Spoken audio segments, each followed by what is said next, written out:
तो एक क्वेश्चन दे रहा है, वो करना है आपको पहले। तो ये दो ऑब्जेक्टिव क्वेश्चन आते हैं, उनको क्लब कर दिया। तो दो ऑब्जेक्टिव क्वेश्चन क्लब करके एक क्वेश्चन है।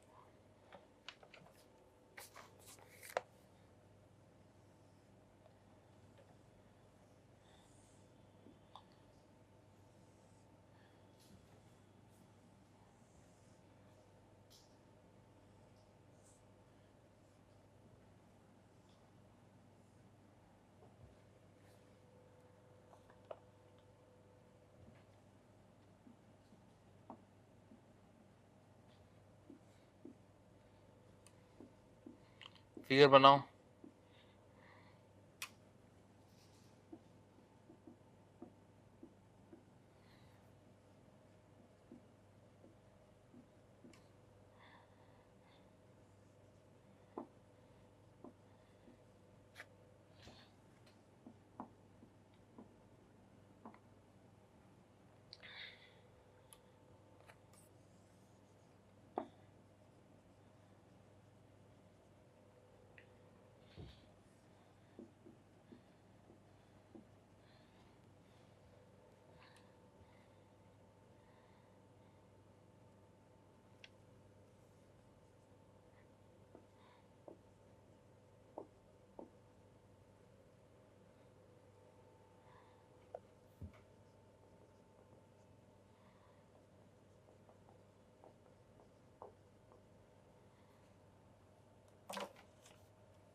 तो ये स्टील का एक ब्लॉक दिया हुआ है जिस पे लोडिंग लगा है, ऐसे स्ट्रेस वगैरह, एक्स में, वाई में, जेड में। तो ये मान लो एक्स डायरेक्शन है, ये वाई, अब बोर्ड के बाहर की तरफ जेड ऐसे जा रहा है। तो ये ट्राइक्सियल लोडिंग है, सब डायमेंशन वगैरह दिया हुआ है। तो बोला है कि इस केस में कितना स्ट्रेन आएगा वाई डायरेक्शन, वो निकालना है आपको, और कितना वॉल्यूम चेंज होगा वो कैलकुलेट करना। तो लिख लो क्वेश्चन के फॉर्म में, calculate strain in Y direction, calculate strain in Y direction and total change in volume, question में पॉइजन रेशियो और यंग्स मॉडुलस का वैल्यू आपको दिया। तो सिग्मा एक्स की टेंसाइल है तो 400 हो गया, सिग्मा वाई टेंसाइल है 500 प्लस हो गया, टेंसाइल है। सिग्मा जेड कैसा कंप्रेसिव है, तो ये -400 हो गया। तो फॉर्मूले पता है हमको, तो वहाँ से हम कितना चेंज हुआ वाई में वो निकाल सकते हैं, कितना वॉल्यूम चेंज हुआ वो निकाल सकते हैं। तो अभी वीडियो को पहले अभी पॉज कर दो आप, और पॉज करके खुद से अपने आप सॉल्व करो, स्ट्रेन निकालो वाई डायरेक्शन में, और कितना वॉल्यूमेटिक स्ट्रेन आ रहा है वो कैलकुलेट करो। तो पॉज करो वीडियो को, पूरा सॉल्व करो, और जब सॉल्व हो जाए पूरा, गलत सही से मतलब नहीं है, आपको पेन चलाना अपनी मेन फेयर कॉपी में। कर लिया, उसके बाद फिर वीडियो प्ले करके फिर चेक करना। तो पॉज कर दो वीडियो और सॉल्व करो, उसके बाद करो।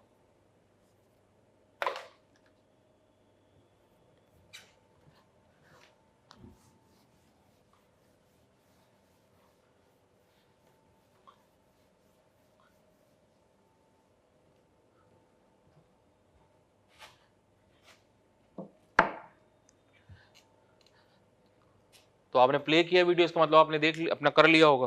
अब कर लिया तो आप उसका चेक करना, नहीं करना अपने आप से ही, खाली नोट नहीं करना है। गलत सही नहीं करे आप, बिल्कुल सही करो, बस कॉपी पे करना है। अब करेंगे तो गलती मालूम ज़्यादा मालूम चलेगा कैसे। तो यहाँ से ये दो ऑब्जेक्टिव क्वेश्चन को क्लब कर दिया।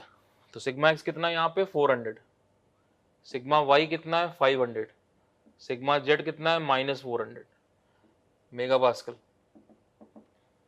ये दिया हुआ पॉइजन रेशियो यंग्स मॉडल्स दिया है।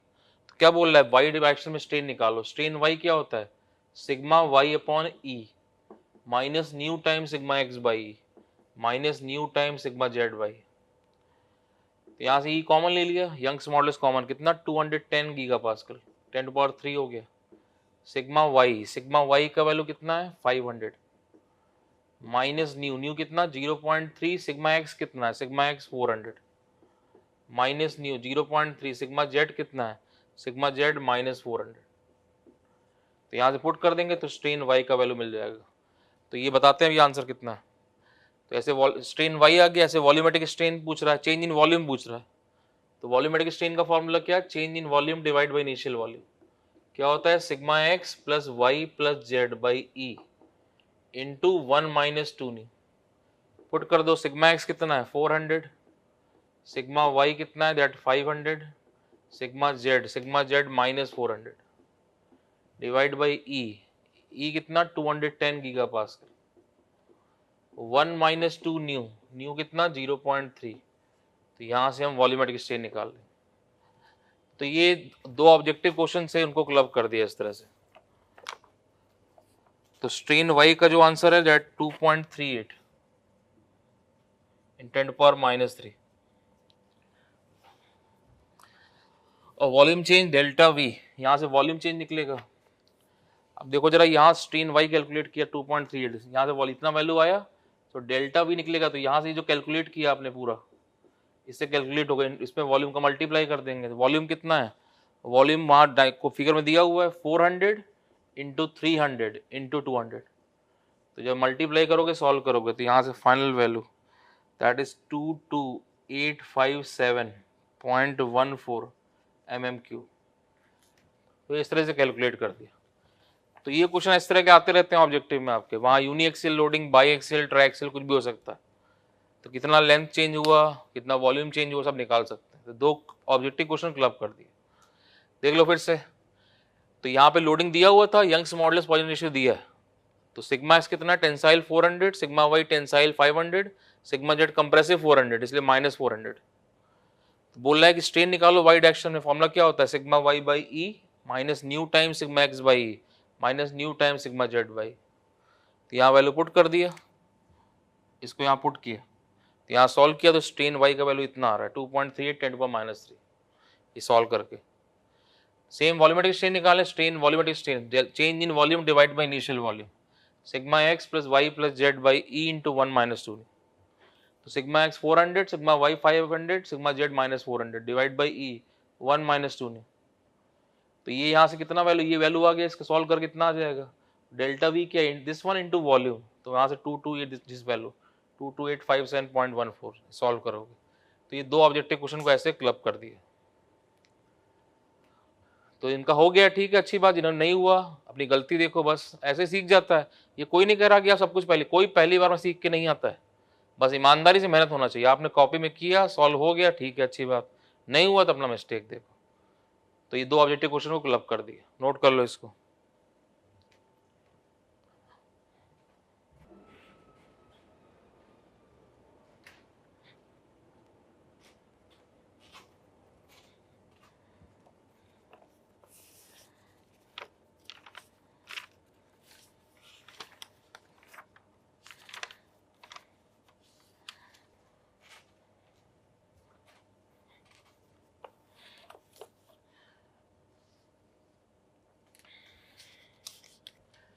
क्लब कर रहे हैं इसको।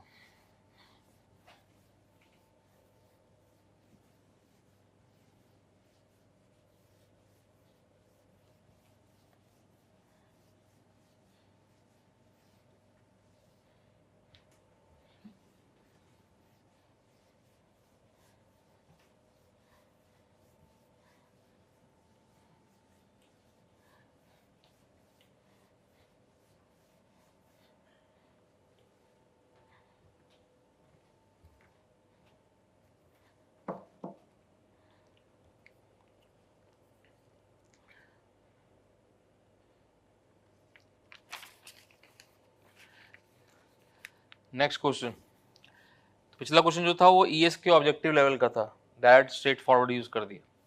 अब नेक्स्ट क्वेश्चन जो ये भी ऑब्जेक्टिव है लेकिन गेट के लेवल का है, थोड़ा सा सोचना पड़ रहा है। तो क्वेश्चन जो है आपको मिल जाएगा पीडीएफ फॉर्म में, तब भी नहीं तो बोल रहे हैं तो इसको आप लिख भी सकते हो। अ बार ऑफ इलास्टिक मटेरियल इस सब्जेक्ट, तो अपना आप पॉज कर करके आप लिख सकते हो, नहीं तो पीडीएफ फॉर्म में मिल जाएगा। A bar of elastic material is subjected to direct compressive stress sigma 1 in the longitudinal direction. Suitable lateral compressive stress sigma 2 is applied along each of the other two lateral directions to reduce the lateral strain half of the magnitude of condition in case 1. The magnitude of sigma 2 will be. तो दो figure दिए हुए हैं तो वो बना दे रहे हैं इस पे। तो ये भी ऑब्जेक्टिव क्वेश्चन है लेकिन ये गेट के लेवल का है, थोड़ा सा सोचना पड़ रहा है कैसे। कॉन्सेप्ट वही है।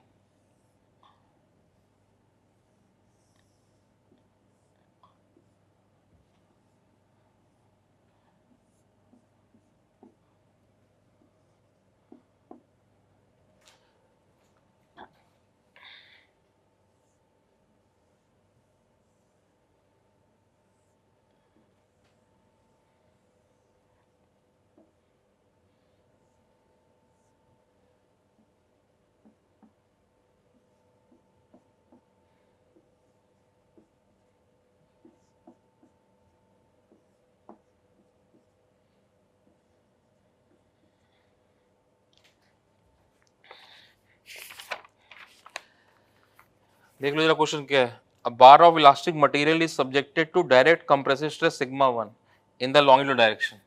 तो ये बार पर सिग्मा 1 कंप्रेसिव स्ट्रेस लग रहा है। Suitable lateral compressive stress sigma 2 is applied along each of the other two lateral direction to reduce the lateral strain half of the magnitude of condition in case 1। तो इस case में क्या कर रहा है, सिग्मा 2 और कंप्रेसिव लगा दिया lateral डायरेक्शन में, ट्रांसफर डायरेक्शन, जिससे कि क्या कह रहा है, suitable lateral compressive stress sigma 2 is applied along each of the other two lateral direction to reduce the lateral strain half of the magnitude of condition in case 1, then magnitude of sigma 2 will be। तो ये question क्या कह रहा है कि ये जो पहला ब्लॉक है इस पे इसने सिग्मा 1 लगाया था ऐसे, तो जब सिग्मा 1 लगाएगा तो होगा क्या, x का लेंथ कम होगा, y का लेंथ बढ़ेगा, z का लेंथ बढ़ेगा, तो यानी ट्रांसफर स्ट्रेन बढ़ रहा है, ट्रांसफर लेंथ बढ़ रहा है। तो क्या कह रहा है कि जो ट्रांसफर स्ट्रेन है इसको रिड्यूस करके हाफ करना है, इसलिए उसने सिग्मा 2 लगा दिया ऐसे। तो बोल रहा है कि ट्रांसफर स्ट्रेन को रिड्यूस करना है हाफ, इसलिए उसने सिग्मा 2 ऐसे अप्लाई कर दिया। तो कह रहा है कि सिग्मा 1 सिग्मा 2 में क्या रिलेशन है बताओ। तो देखो हम समझ सकते हैं, ये ब्लॉक जैसे दिया है, आपने यहाँ सिग्मा 1 लगाया कंप्रेसिव एक्स में, तो क्लियर दिख रहा है कि एक्स का लेंथ कम होगा, वाई का बढ़ेगा, जेड का बढ़ेगा। अब वो क्या कह रहा है कि ये जो ट्रांसफर स्ट्रेन बढ़ रहा है इसको रिड्यूस करके हाफ करना है, तो हाफ कैसे होगा, तभी इसीलिए सिग्मा 2 कंप्रेसिव लगा है। क्यों, ये बढ़ रहा है लेंथ, विजुलाइज करो दिमाग में, तो अगर आप कंप्रेसिव लगाओगे तभी कम होगा। तो कह रहा है कि इसको कम करने के लिए आपने सिग्मा 2 लगा दिया ट्रांसफर डायरेक्शंस में, ये दिखा रहा है फिगर। तो ये बोल रहा है कि ये सिग्मा 1 सिग्मा 2 में क्या रिलेशन होगा बताओ, जब ये ट्रांसफर स्ट्रेन हाफ हो जाए। तो फिगर विजुलाइज करो दिमाग में कैसे, ये जो सिग्मा 1 लगा है ऐसे, इससे एक्स का लेंथ कम हो गया, वाई जेड का लेंथ बढ़ गया, तो वो लेंथ को कम करना था, तो आपने क्या किया, ट्रांसवर्स डायरेक्ट यहाँ पर कंप्रेसिव फोर्स लगा दी वाई में जेड में, तो स्ट्रेन कम कर देगा वाई डायरेक्शन का जेड का। तो वही बोल रहा है कि रिड्यूस करके हाफ कर रहा है स्ट्रेन, तो वो सिग्मा एक्स वाई क्या रिलेशन है वो निकालो। तो अब तक आप क्वेश्चन समझ गए होगे। तो अब क्या है, एक बार वीडियो पॉज करो और थोड़ा दिमाग लगाओ कैसे होगा, ट्राई करो, आप निकालो, गलत हो सही हो कोई बात नहीं। तो ये क्वेश्चन आपको पीडीएफ फॉर्म मिल ही जाएगा, तो वहाँ पढ़ भी लोगे ध्यान से क्वेश्चन, यही जो बोला है हमने। तो अब ये अच्छा क्वेश्चन, थोड़ा पिछले क्वेश्चन थोड़ा ज़्यादा अच्छा क्वेश्चन है, तो थोड़ा सा ट्राई करो, गलत हो सही हो कोई बात नहीं, आप पॉज करो वीडियो को और थोड़ा ट्राई करो, नहीं होगा कोई बात नहीं।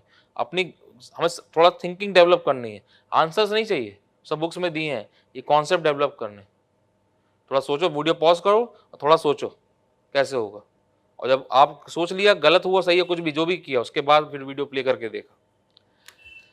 सो देख लो जरा इसमें, तो ये सिग्मा 1 है, यहाँ पे इसमें निकाल लें ट्रांसफर स्ट्रेन, उसमें निकाल लें, दोनों कंपेयर कर लेंगे। तो इस केस में निकाल लें तो स्ट्रेन वाई या वाई या जेड कोई भी निकाल दो। स्ट्रेन वाई फॉर्मूला क्या होता है, sigma Y by E minus nu time sigma x by minus nu time sigma Z by. तो इस केस में सिग्मा एक्स कितना है, माइनस सिग्मा 1, सिग्मा वाई कितना है 0, सिग्मा जेड कितना है 0। तो यहाँ रखें strain Y, sigma Y upon ये 0 minus nu by E sigma X कितना, minus sigma 1 minus nu by E sigma Z कितना 0, तो ये 0 हो गया। सिग्मा वाई 0, सिग्मा एक्स का value minus sigma 1, sigma Z 0, तो ये वैल्यू आ गया स्ट्रेन वाई 1। ऐसे देखो जाए इस केस में निकाल दो, इस केस में क्या बोल रहा है, इसका स्ट्रेन ट्रांसफर स्ट्रेन हाफ हो गया, तो वाई या जेड कहीं निकाल दो, वहाँ वाई निकाल दो, यहाँ वाई में, तो स्ट्रेन वाई क्या formula, sigma Y upon E minus nu time sigma x by minus nu time sigma Z by. तो इस केस में कितना है, सिग्मा एक्स कितना है माइनस सिग्मा 1, सिग्मा वाई कितना है माइनस सिग्मा 2, सिग्मा जेड कितना है माइनस सिग्मा 2, दिस वैल्यू। तो यहाँ पुट कर दो, सिग्मा वाई कितना minus sigma 2 by E minus nu by E, sigma X कितना है minus sigma 1 minus nu by E, sigma Z कितना है माइनस सिग्मा 2, दिस वैल्यू। और ये स्ट्रेन किसका, उसका कितना है, हाफ है, तो हाफ कर दो, तो strain Y 2 equal to 1/2 strain Y 1। तो यहाँ से पुट कर दिया, तो यहाँ से सॉल्व करेंगे तो सिग्मा 1 सिग्मा 2 में रिलेशन आ जाएगा। तो ये आपसे हो गया तो बहुत अच्छी बात है, नहीं हुआ है तो बस अपनी, ये नहीं कह रहे पहली बार सही कर, थोड़ा अच्छा क्वेश्चन है, थोड़ा सा सोचना पड़ेगा। हाँ, अब इस तरह का क्वेश्चन कभी आता है तो फिर वो गलत नहीं होना चाहिए, इसमें आपका गलत सही हुआ, पहली बार कर रहे हैं तो उससे कोई फर्क नहीं पड़ता। हाँ, अब ये दोबारा इस तरह कोई क्वेश्चन आता है कहीं कॉन्सेप्ट में, फिर वो गलत करते हैं तो ये गलत है, ब्लंडर है, वो मिस्टेक नहीं होना चाहिए। यहाँ चलता है, यहाँ पहली बार सीख रहे हैं, मिस्टेक सबसे ऐसे ही सीखते हैं, कोई सीख के नहीं आया, सब धीरे धीरे करके सीखते हैं। तो देख लो फिर से, मतलब फिगर को दिमाग में विजुलाइज करो कैसे है, ये ब्लॉक दिया हुआ है, इसमें सिग्मा 1 कंप्रेसिव लग रहा है, तो क्या होगा, जब सिग्मा वन कंप्रेसिव लगा एक्स में तो एक्स का लेंथ कम हुआ, वाई का लेंथ बढ़ा, जेड का लेंथ बढ़ा। तो क्या कह रहा है कि जो ट्रांसफर स्ट्रेन आ रही वाई में या जेड में, इसको रिड्यूस करके हाफ करना है। तो हाफ के लिए क्या किया उसने, सिग्मा टू लगा दी, इसीलिए कंप्रेसिव लगाया। क्यों, बढ़ा था लेंथ वाई जेड का, तो कंप्रेसिव लगाएंगे तब कम होगा। तो वो कम करने के लिए कैसे करें, तो उसने बोला कि इसका दैट रिड्यूस करके हाफ करना है, तो इसलिए sigma one sigma two relation निकालो। तो हम क्या करें, पहले केस में निकाल दें ट्रांसफर स्ट्रेन, दूसरे केस में निकाल दें, वहां चेक कर लेंगे। तो देखो जरा, इस केस में निकालो ट्रांसफर स्ट्रेन, स्ट्रेन वाई निकाल दो या स्ट्रेन जेड, कोई भी, सब सही है की बात। तो स्ट्रेन वाई का फॉर्मूला क्या होता है, sigma Y by E minus nu time sigma x by E minus nu time sigma Z by. तो सिग्मा एक्स यहाँ कितना है, माइनस सिग्मा वन, ये लिखा है, sigma Y sigma Z zero put कर दिए। सेम ऐसे इस केस में देखो जरा, यहाँ पे फेम स्ट्रेन निकाल दो, strain Y two sigma Y by E minus nu time sigma x by minus nu time sigma Z by. तो यहाँ पुट कर दो, सिग्मा एक्स कितना minus sigma one, sigma Y sigma Z minus sigma two, put किया, solve किया तो strain Y two. अब strain उसका हाफ है तो वह हाफ कर दिया। तो यहाँ से सॉल्व करेंगे तो सिग्मा वन सिग्मा टू में रिलेशन निकल जाएगा, ऐसे कैलकुलेट कर दिया। नोट कर लो इसको।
रफ कर दे रहे।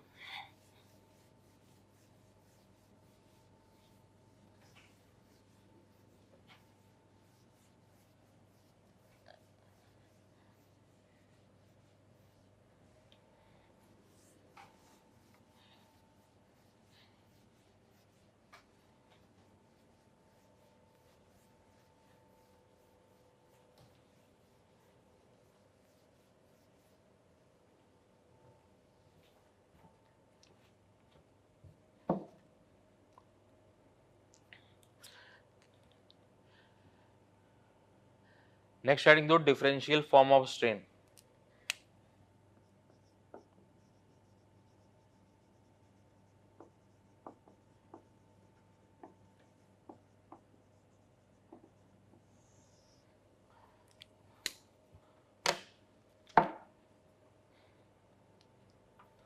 डिफरेंशियल फॉर्म ऑफ स्ट्रेन देखना जरा एक मिनट। जैसे ये एक्स एक्सिस, ये वाई एक्सिस और बोर्ड के बाहर की तरफ जेड। मान लो कोई 3 डायमेंशनल बॉडी है, इस पे कोई पॉइंट पी है, से कोऑर्डिनेट एक्स वाई जेड दिया है, इस पे हमने फोर्स लगा दिया एफ का या मूवमेंट लगा दिया, कोई भी लोडिंग अप्लाई किया, तो 3 डायमेंशनल बॉडी है, लोडिंग लगाएंगे इससे डिफॉर्म हो जाएगा। तो मान लो एक्स में जो है वो डिस्प्लेसमेंट आपका यू का है, वाई में डिस्प्लेसमेंट मान लो वी का है, और जेड में डिस्प्लेसमेंट मान लो आपका डब्ल्यू का है। सो लोडिंग लगाया तो से एक्स वाई जेड में आपका डिस्प्लेस डिफॉर्म हुआ तो डिस्प्लेसमेंट आ गया। अब ये जो यू वी डब्ल्यू है, ये सब मान लो आपका फंक्शन है एक्स वाई जेड के। हम क्या है यहाँ पे बीटेक में सोम स्ट्रक्चर में दैट सिंपल स्ट्रेन निकालते हैं, change in length divide by initial length 3 mm divide by 2 metre. इस तरह कॉन्सेप्ट से यूज नहीं करते, लेकिन डिफरेंशियल फॉर्म में कल को कभी दे दे तो हम यूज कर सकते हैं। इसका बहुत अच्छा यूज फ्लूइड मैकेनिक्स में आएगा, वहाँ सब डिटेल में प्रूफ बनते हैं, यहाँ उसके रिजल्ट को डायरेक्टली यूज करते हैं, क्योंकि हमको यहाँ पे बस simple 3 mm divide by 2 metre करना है, इस तरह डिफरेंशियल फॉर्म क्वेश्चंस वगैरह कैलकुलेशन नहीं करते। लेकिन तब भी कहीं पूछ सकता है, हाँ बाकी एडवांस हो में जाके आगे एमटेक में बहुत अच्छा यूज है इसका, लेकिन यहाँ बीटेक में इतना यूज नहीं होता, लेकिन तब भी कभी पूछ सकता है, इसलिए मालूम होना चाहिए। तो लोड अप्लाई किया, बॉडी डिफॉर्म हो गया, एक्स में डिस्प्लेसमेंट यू का, वाई में वी का और जेड में डब्ल्यू का, और जो डिस्प्लेसमेंट है यू वी डब्ल्यू सब एक्स वाई जेड के फंक्शन में दिए। तो हम इसमें हम नॉर्मल स्ट्रेन और शेयर स्ट्रेन कैलकुलेट कर सकते हैं। तो strain x that equal to del you by del x, partial derivative with respect to x. तो यू वी डब्ल्यू, यू में आपका एक्स वाई जेड का फंक्शन होगा, तो उसको partial derivative with respect to x कर देंगे तो स्ट्रेन एक्स आ जाएगा। सेम ऐसे strain y that del we by del Y, same ऐसे that strain z that equal to del W by del Z. Same ऐसे स्ट्रेन शेयर स्ट्रेन, ये normal strain हो गया, so this one that normal strain, तो ये जो है that is a normal strain. ऐसे ही हम शेयर स्ट्रेन निकाल सकते हैं, तो that shear strain that gamma x y, तो ये एक्स वाई है, तो गामा एक्स वाई दैट उल्टा del we by del plus del you by del Y, so del we by del x plus del you by del Y. Same gamma Y Z, तो हो जाएगा del W upon del Y plus del we by del Y, del W by del Y, del we by del Z उल्टा। Same ऐसे gamma X Z, तो हो जाएगा del W upon del x plus del you by del Z. तो बस इतना इसको ध्यान रखो, एक्स वाई जेड में डिस्प्लेसमेंट आपका यू वी डब्ल्यू का है, तो स्ट्रेन एक्स क्या हो गया, del you by del X, strain Y del B by del Y, strain Z del W by del Z. Same gamma x Y उल्टा del we by del x plus del you by del Y, gamma Y Z del W by del Y plus del B by del z, इस तरह से। तो ये body था, load apply किया, deform हो गया, एक्स में डिस्प्लेसमेंट यू का हो गया, वाई में वी का, जेड यहाँ पे आ गया पॉइंट। तो ये डिस्प्लेसमेंट आपके एक्स वाई जेड के फंक्शन में दिए हैं, तो यहाँ से हम इसको नॉर्मल स्ट्रेन और शेयर स्ट्रेन कैलकुलेट कर सकते हैं। सो स्ट्रक्चर में हम सिंपल कैलकुलेशन करते हैं, डिफरेंशियल फॉर्म में कैलकुलेशन एनालिसिस नहीं करते। एमटेक वगैरह में एडवांस फॉर्म में काफ़ी जुड़ता है, तो लेकिन कभी कभी पूछ सकता है, इसलिए इसको ध्यान रखना। तो ये differential strain x, strain y, strain z इस तरह से कैलकुलेट कर दिया, gamma x y del we by del x plus del you by del Y, gamma Y Z del W by del Y plus del we by del z, इस तरह से। तो ये नॉर्मल स्ट्रेन, ये shear strain, तो ये u we डब्ल्यू सब एक्स वाई जेड के फंक्शन में दिया होगा, तो वहां से कैलकुलेट कर ले। नोट कर लो इसको पहले।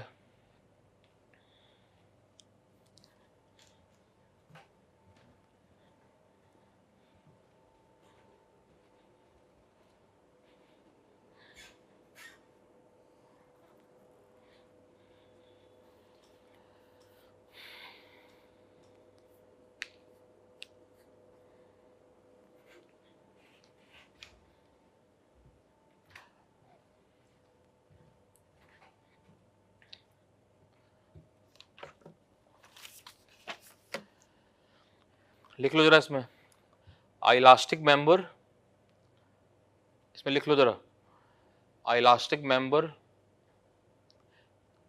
in which consider a point P, elastic member in which consider a point P on a three-dimensional body, on a three-dimensional body,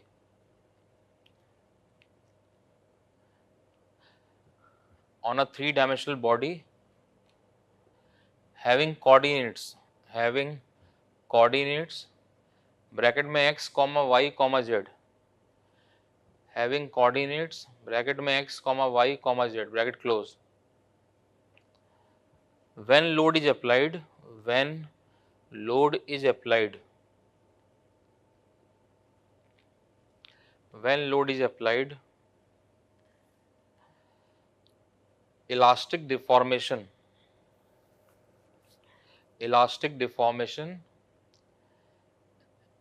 in xyz direction, elastic deformation in xyz direction,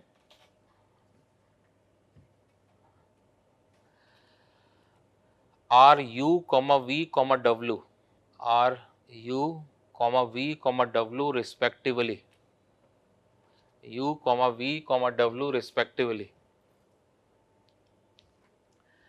then normal and shear strain, then normal and shear strain will be,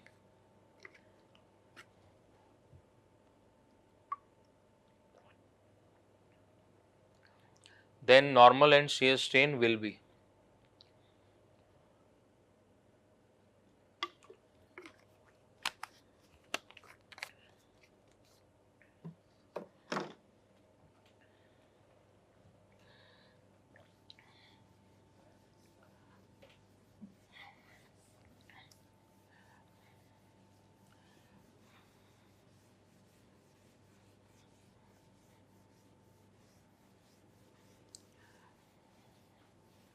rough कर रहे हैं।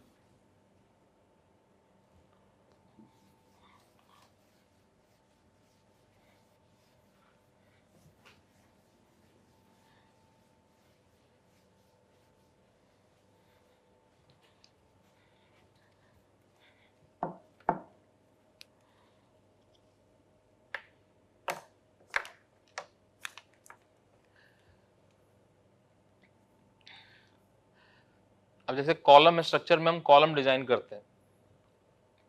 Column क्या है? Composite section है, जो बाहर concrete है अंदर स्टील है।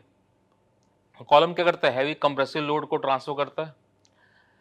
तो अब मान लो कंप्रेसिव लोड जो लग रहा है उस पर पी, तो उसमें कितना पोर्शन स्टील बियर कर रहा है, कितना पोर्शन आपका दैट कंक्रीट बियर कर रहा है, वो सब हम कैलकुलेट कर सकते हैं। कॉलम डिजाइनिंग में, एनालिसिस में सबका जरूरत पड़ेगा। तो वही एग्जांपल ले रहे हैं, चेक कर रहे हैं कि अगर एक्सियल डिफॉर्मेशन कितना आएगा कंपोजिट सेक्शन में। तो कॉलम कंपोजिट सेक्शन है, उसमें स्टील और कंक्रीट का दैट कंपोजिट कंक्रीट है, उसमें अंदर स्टील का रिइंफोर्समेंट कर दिया, एक टाइट फिटेड असेंबली है कंपोजिट सेक्शन। तो वही अब चेक कर रहे हैं कि एक्सियल डिफॉर्मेशन कंपोजिट सेक्शन में कितना आएगा। अभी तक सिंगल सिंगल मेंबर देखा है, कंपोजिट सेक्शन चेक कर। तो हेडिंग दे दो axial deformation in composite section. Axial deformation या deflection, axial deflection in composite section.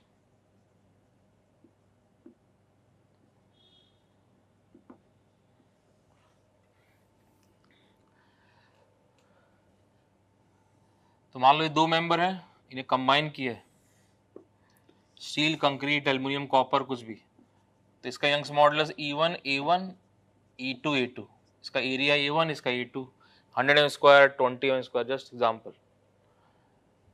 Composite section है, कंपोजिट सेक्शन मतलब इनिशियल फाइनल सब सेम है, दैट कोई आपस में रिलेटिव मूवमेंट नहीं।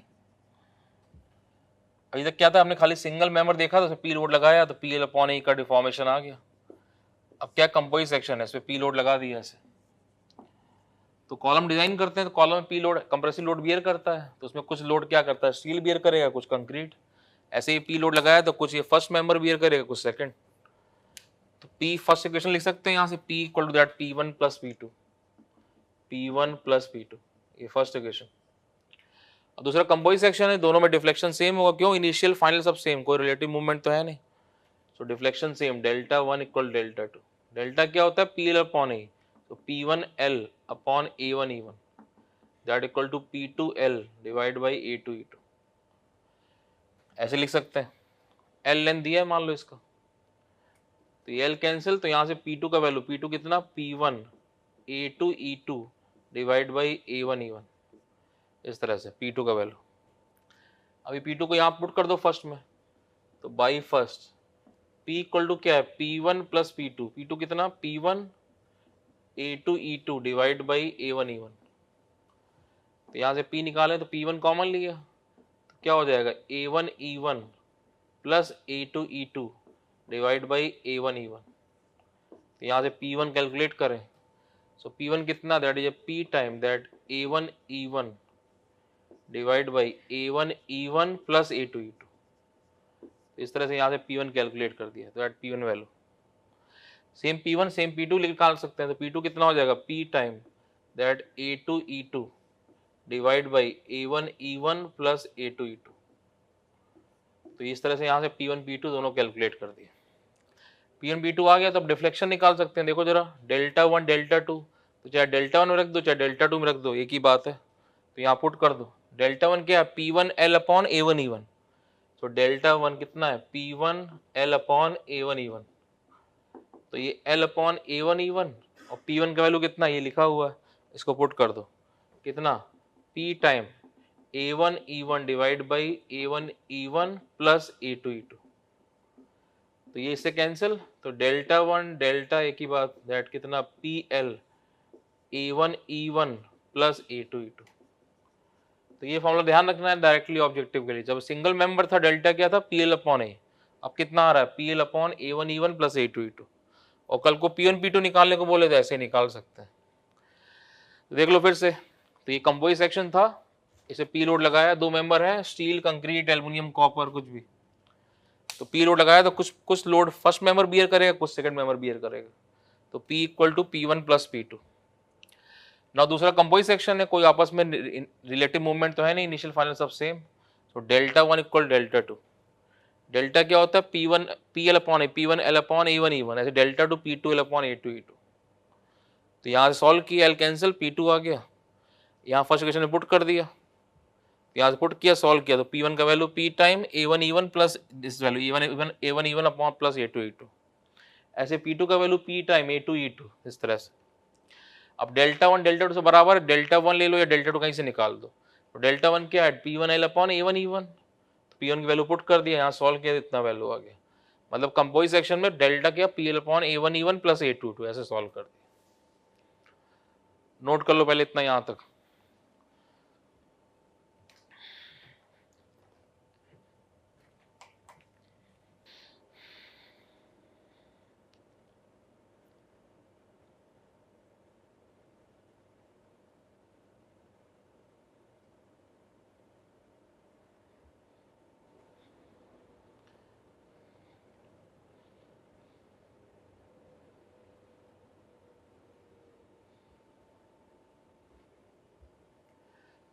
अब देखो जरा इसी के आगे नेक्स्ट पार्ट लिखना क्वेश्चन के फॉर्म में। ये नोट कर लिया आपने, इसके आगे साथ में लिखना क्वेश्चन के फॉर्म, सेकंड पार्ट इसका। इफ दिस कंपोजिट सेक्शन, लिखो जरा इसको ध्यान से, सेकंड पार्ट इसी का सेकंड पार्ट करके लिख दो क्वेश्चन के फॉर्म में। If this composite section replaced by one material, if this composite section replaced by one material having same length, same area, same length, same area, same deflection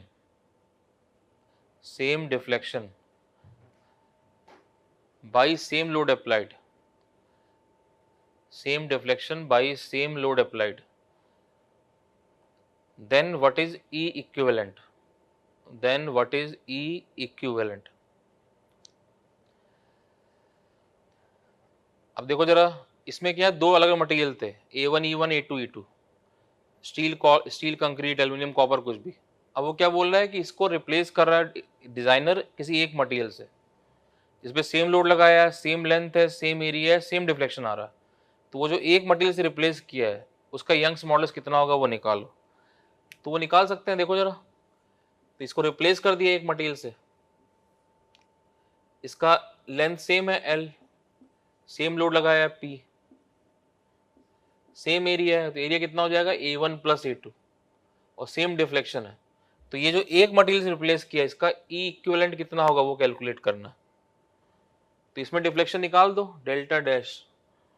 तो ये delta dash निकाला, इसमें deflection कितना होगा PL upon A। So PL A कितना है A1 plus A2 E, इसका E कितना है E इक्विवेलेंट। ऐसे दोनों के डिफ्लेक्शन बराबर कर दो, तो डेल्टा डैश बराबर डेल्टा डैश कितना है वहां से PL A1 plus A2 into E equivalent, और यहाँ डेल्टा कितना ये लिखा हुआ है कितना, that PL A1 E1 plus A2 E2। तो ये कैंसिल, तो यहाँ से E इक्विवेलेंट निकाल दो, कितना हो जाएगा A1 E1 plus A2 E2 divide by A1 plus A2। तो ऐसे सॉल्व कर दिया। तो क्या बोला, यहाँ अभी दो मटेरियल थे, उसने क्या बोला कि ये दोनों मटेरियल को रिप्लेस कर रहा है एक मटेरियल से। तो जब एक मटेरियल से रिप्लेस किया तो वो जो एक मटेरियल में सेम लोड लगाया, सेम लेंथ है, सेम लोड लगाया, सेम लेंथ है, same area A1 plus A2 और सेम डिफ्लेक्शन। तो ये जो एक मटेरियल से रिप्लेस किया इसका E इक्विवेलेंट कितना वो निकालो। तो इसमें डिफ्लेक्शन निकाल दो, ये हो गया PL अपॉन A, इसका पता ही था हमको, तो ये दोनों को बराबर कर दी, यहाँ सॉल्व किया तो E इक्विवेलेंट ऐसे। तो ये सब ऑब्जेक्टिव में पूछा, ऑब्जेक्टिव में भी अभी दैट वेरी इंपॉर्टेंट टॉपिक है कंपोजिट सेक्शन वाला। इसको 2 नंबर में भी पूछा है, 10 में भी पूछा है, 15 में भी पूछा है। घूम फिर के कॉन्सेप्ट ये, तो चीजें कोई टफ नहीं है, बस सब कुछ पढ़ा होना चाहिए कैसे किए। नोट कर लो इसको।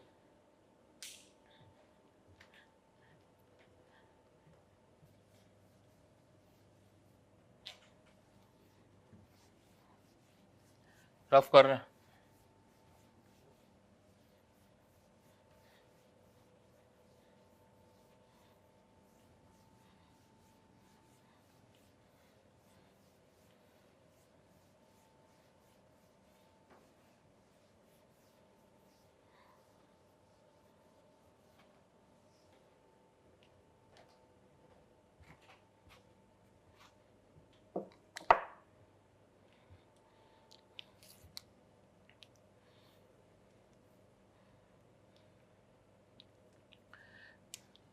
तो ये सब जो पढ़ रहे थे चैप्टर 2 का पार्ट था।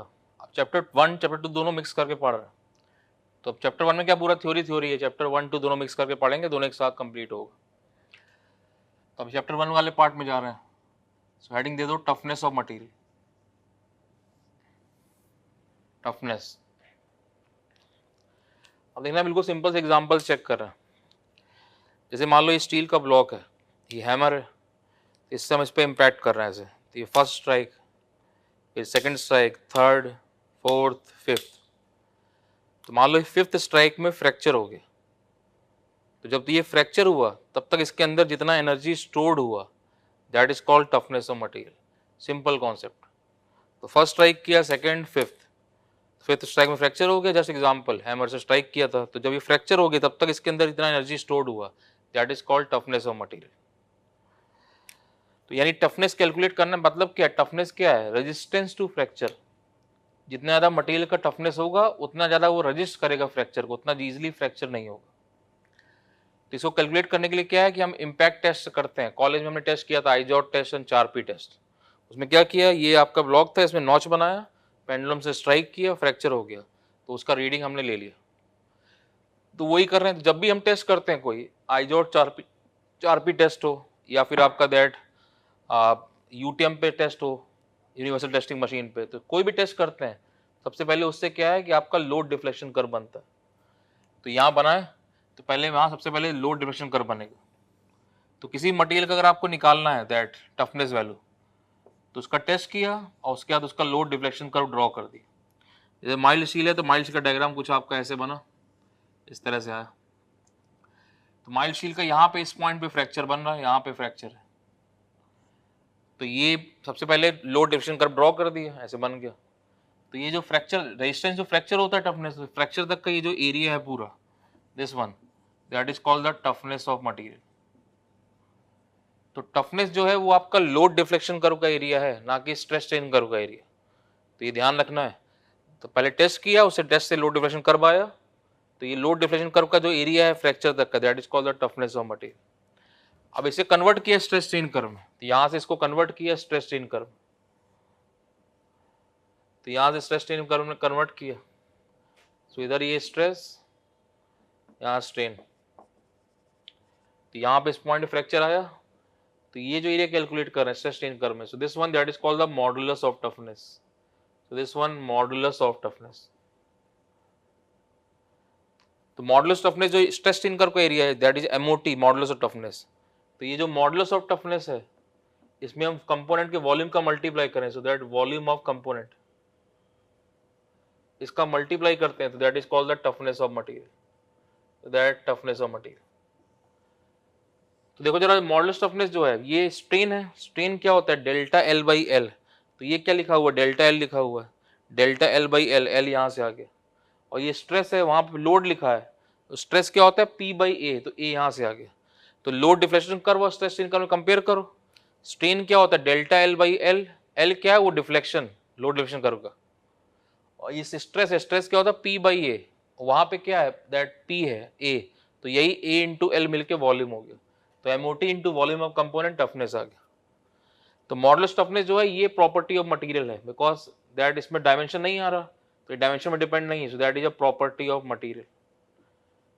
जहां जहां मॉडुलस टर्म है सब प्रॉपर्टी ऑफ मटेरियल है, मतलब वो डायमेंशन में डिपेंड नहीं। Young's modulus of elasticity, bulk modulus of elasticity, shear modulus, then ये modulus of toughness, modulus of resilience, ये सब प्रॉपर्टी ऑफ मटेरियल। तो ये that is property of material. Toughness जो है वॉल्यूम पे डिपेंड है, ऐसे निकला। तो अब देखो जरा एक मिनट, टफनेस क्या है? ये फ्रैक्चर तक का एरिया है पूरा, और एरिया में क्या होगा? एक्स इंटू वाई होगा। और हमने कल देखा था अगर एक्स एक्सिस ज्यादा होता है तो डक्टिलिटी ज्यादा होता है, और वाई एक्सिस ज्यादा होता है तो ब्रिटलनेस ज्यादा होता है। That mean toughness is a good combination of ductility and brittleness both, दोनों का एक अच्छा कॉम्बिनेशन है। जैसे इसका प्रैक्टिकल एग्जांपल आप चेक करो। स्टील का डायग्राम बना है, तो माइल्ड स्टील का डायग्राम कुछ आपका ऐसे है। तो ये जो है that mild steel, mild steel क्या होता है? Low carbon steel. फिर यहाँ से मीडियम कार्बन स्टील का डायग्राम कुछ आपका ऐसे, मीडियम कार्बन स्टील। और फिर यहाँ से हाई कार्बन स्टील का डायग्राम आपका ऐसे।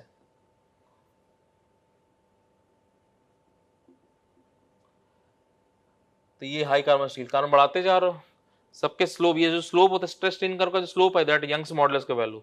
तो देखो जरा तीनों स्टील में सेम थीटा है, सब स्टील के यंग्स मॉडुलस की वैल्यू सेम है।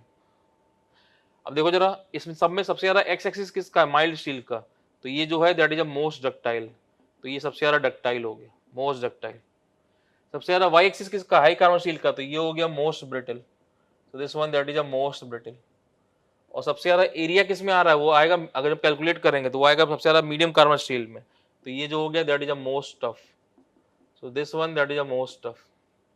तो ये यहाँ से हम कंपेयर कर सकते हैं, माइल्ड स्टील का सबसे ज्यादा x axis most ductile, high carbon steel सबसे ज्यादा वाई एक्सिस मोस्ट ब्रिटल, और मीडियम कार्बन स्टील सबसे ज्यादा एरिया मिलेगा कैलकुलेट जब करेंगे तो मोस्ट टफ मटेरियल। तो मीडियम कार्बन स्टील ज्यादा टफ है compare to high carbon steel and mild steel, as a find out कर दी।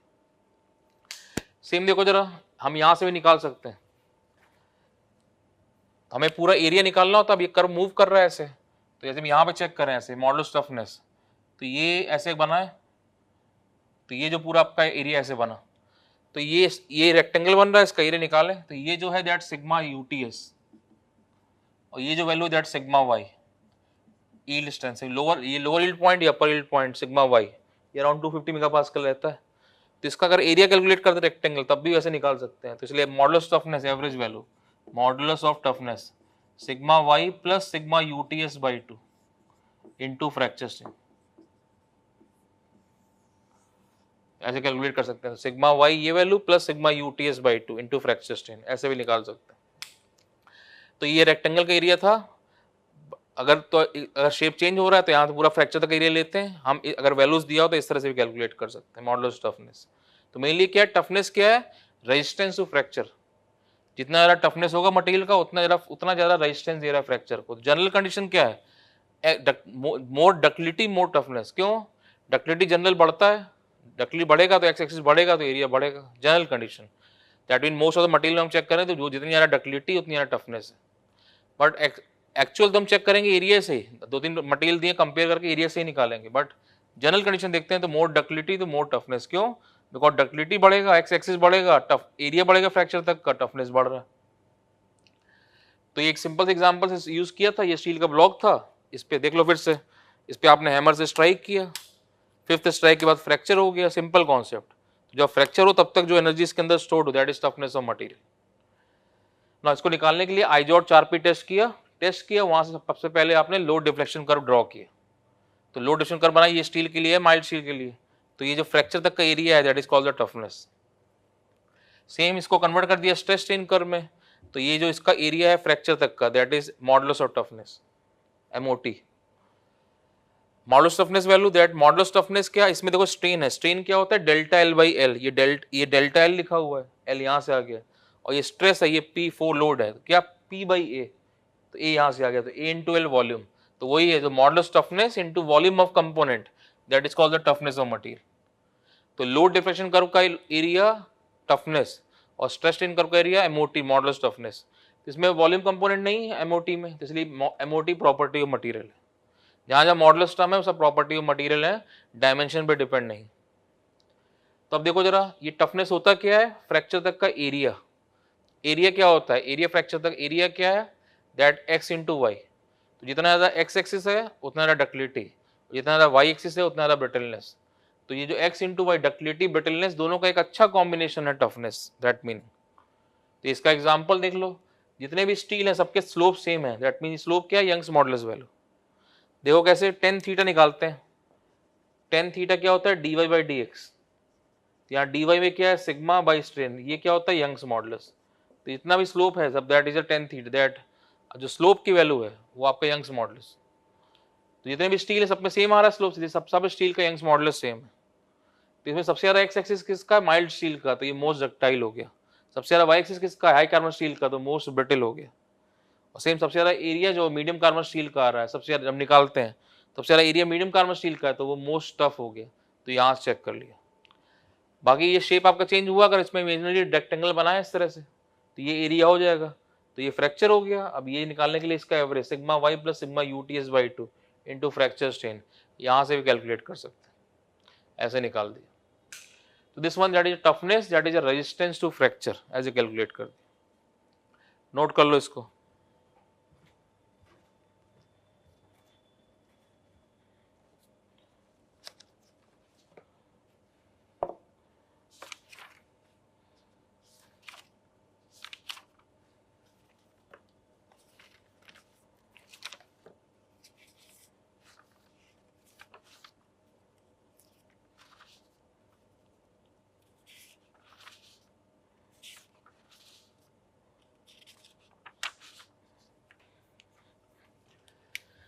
इसके ऊपर यहाँ पे 1.5 लिख देना।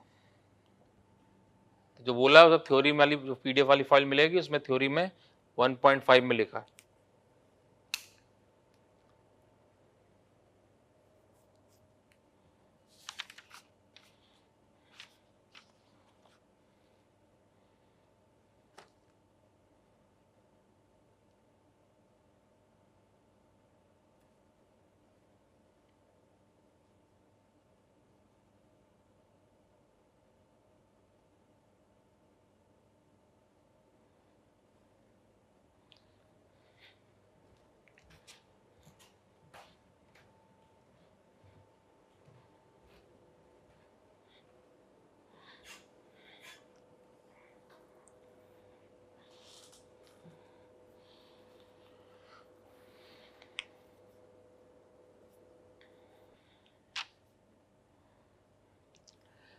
इसमें एक दो पॉइंट लिख लो जरा।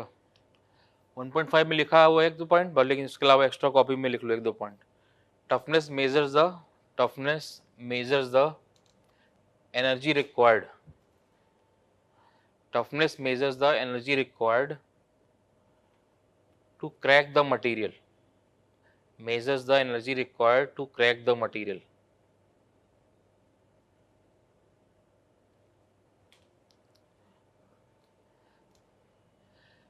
Next point, it is desirable property. It is desirable property against impact. वो जो हैमर से स्ट्राइक कर रहे थे वो इम्पैक्ट लोडिंग है। इम्पैक्ट मतलब a very large magnitude of load for a very small fraction of time. तो ऐसे था ये स्टील का ब्लॉक, इस पे आपने हैमर से स्ट्राइक किया था, तो ये इम्पैक्ट लोड है। एक बहुत हाई हैवी मैग्नीट्यूड बहुत स्मॉल फ्रैक्शन ऑफ टाइम पे लग रहा है। लगा कंटिन्यूस लोड लगा के रखें तो स्टैटिक लोड है 10 किलो तक लगा दिया, ऐसे इम्पैक्ट हो रहा है दैट बहुत कम टाइम के लिए लग रहा है हैमर से स्ट्राइक, तो impact load. So it is a desirable property against impact. Desirable property against impact. Next point, it is ability to resist fracture. It is ability to resist fracture.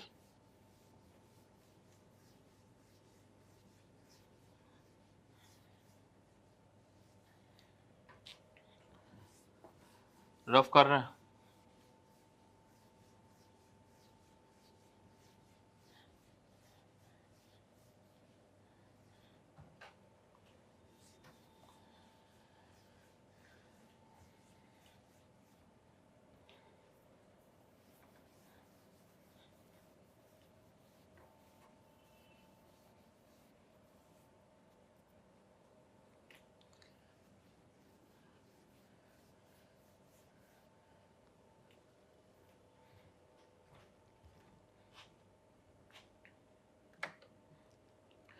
Toughness calculate किया ऐसे same resilience of material, heading दे दो resilience.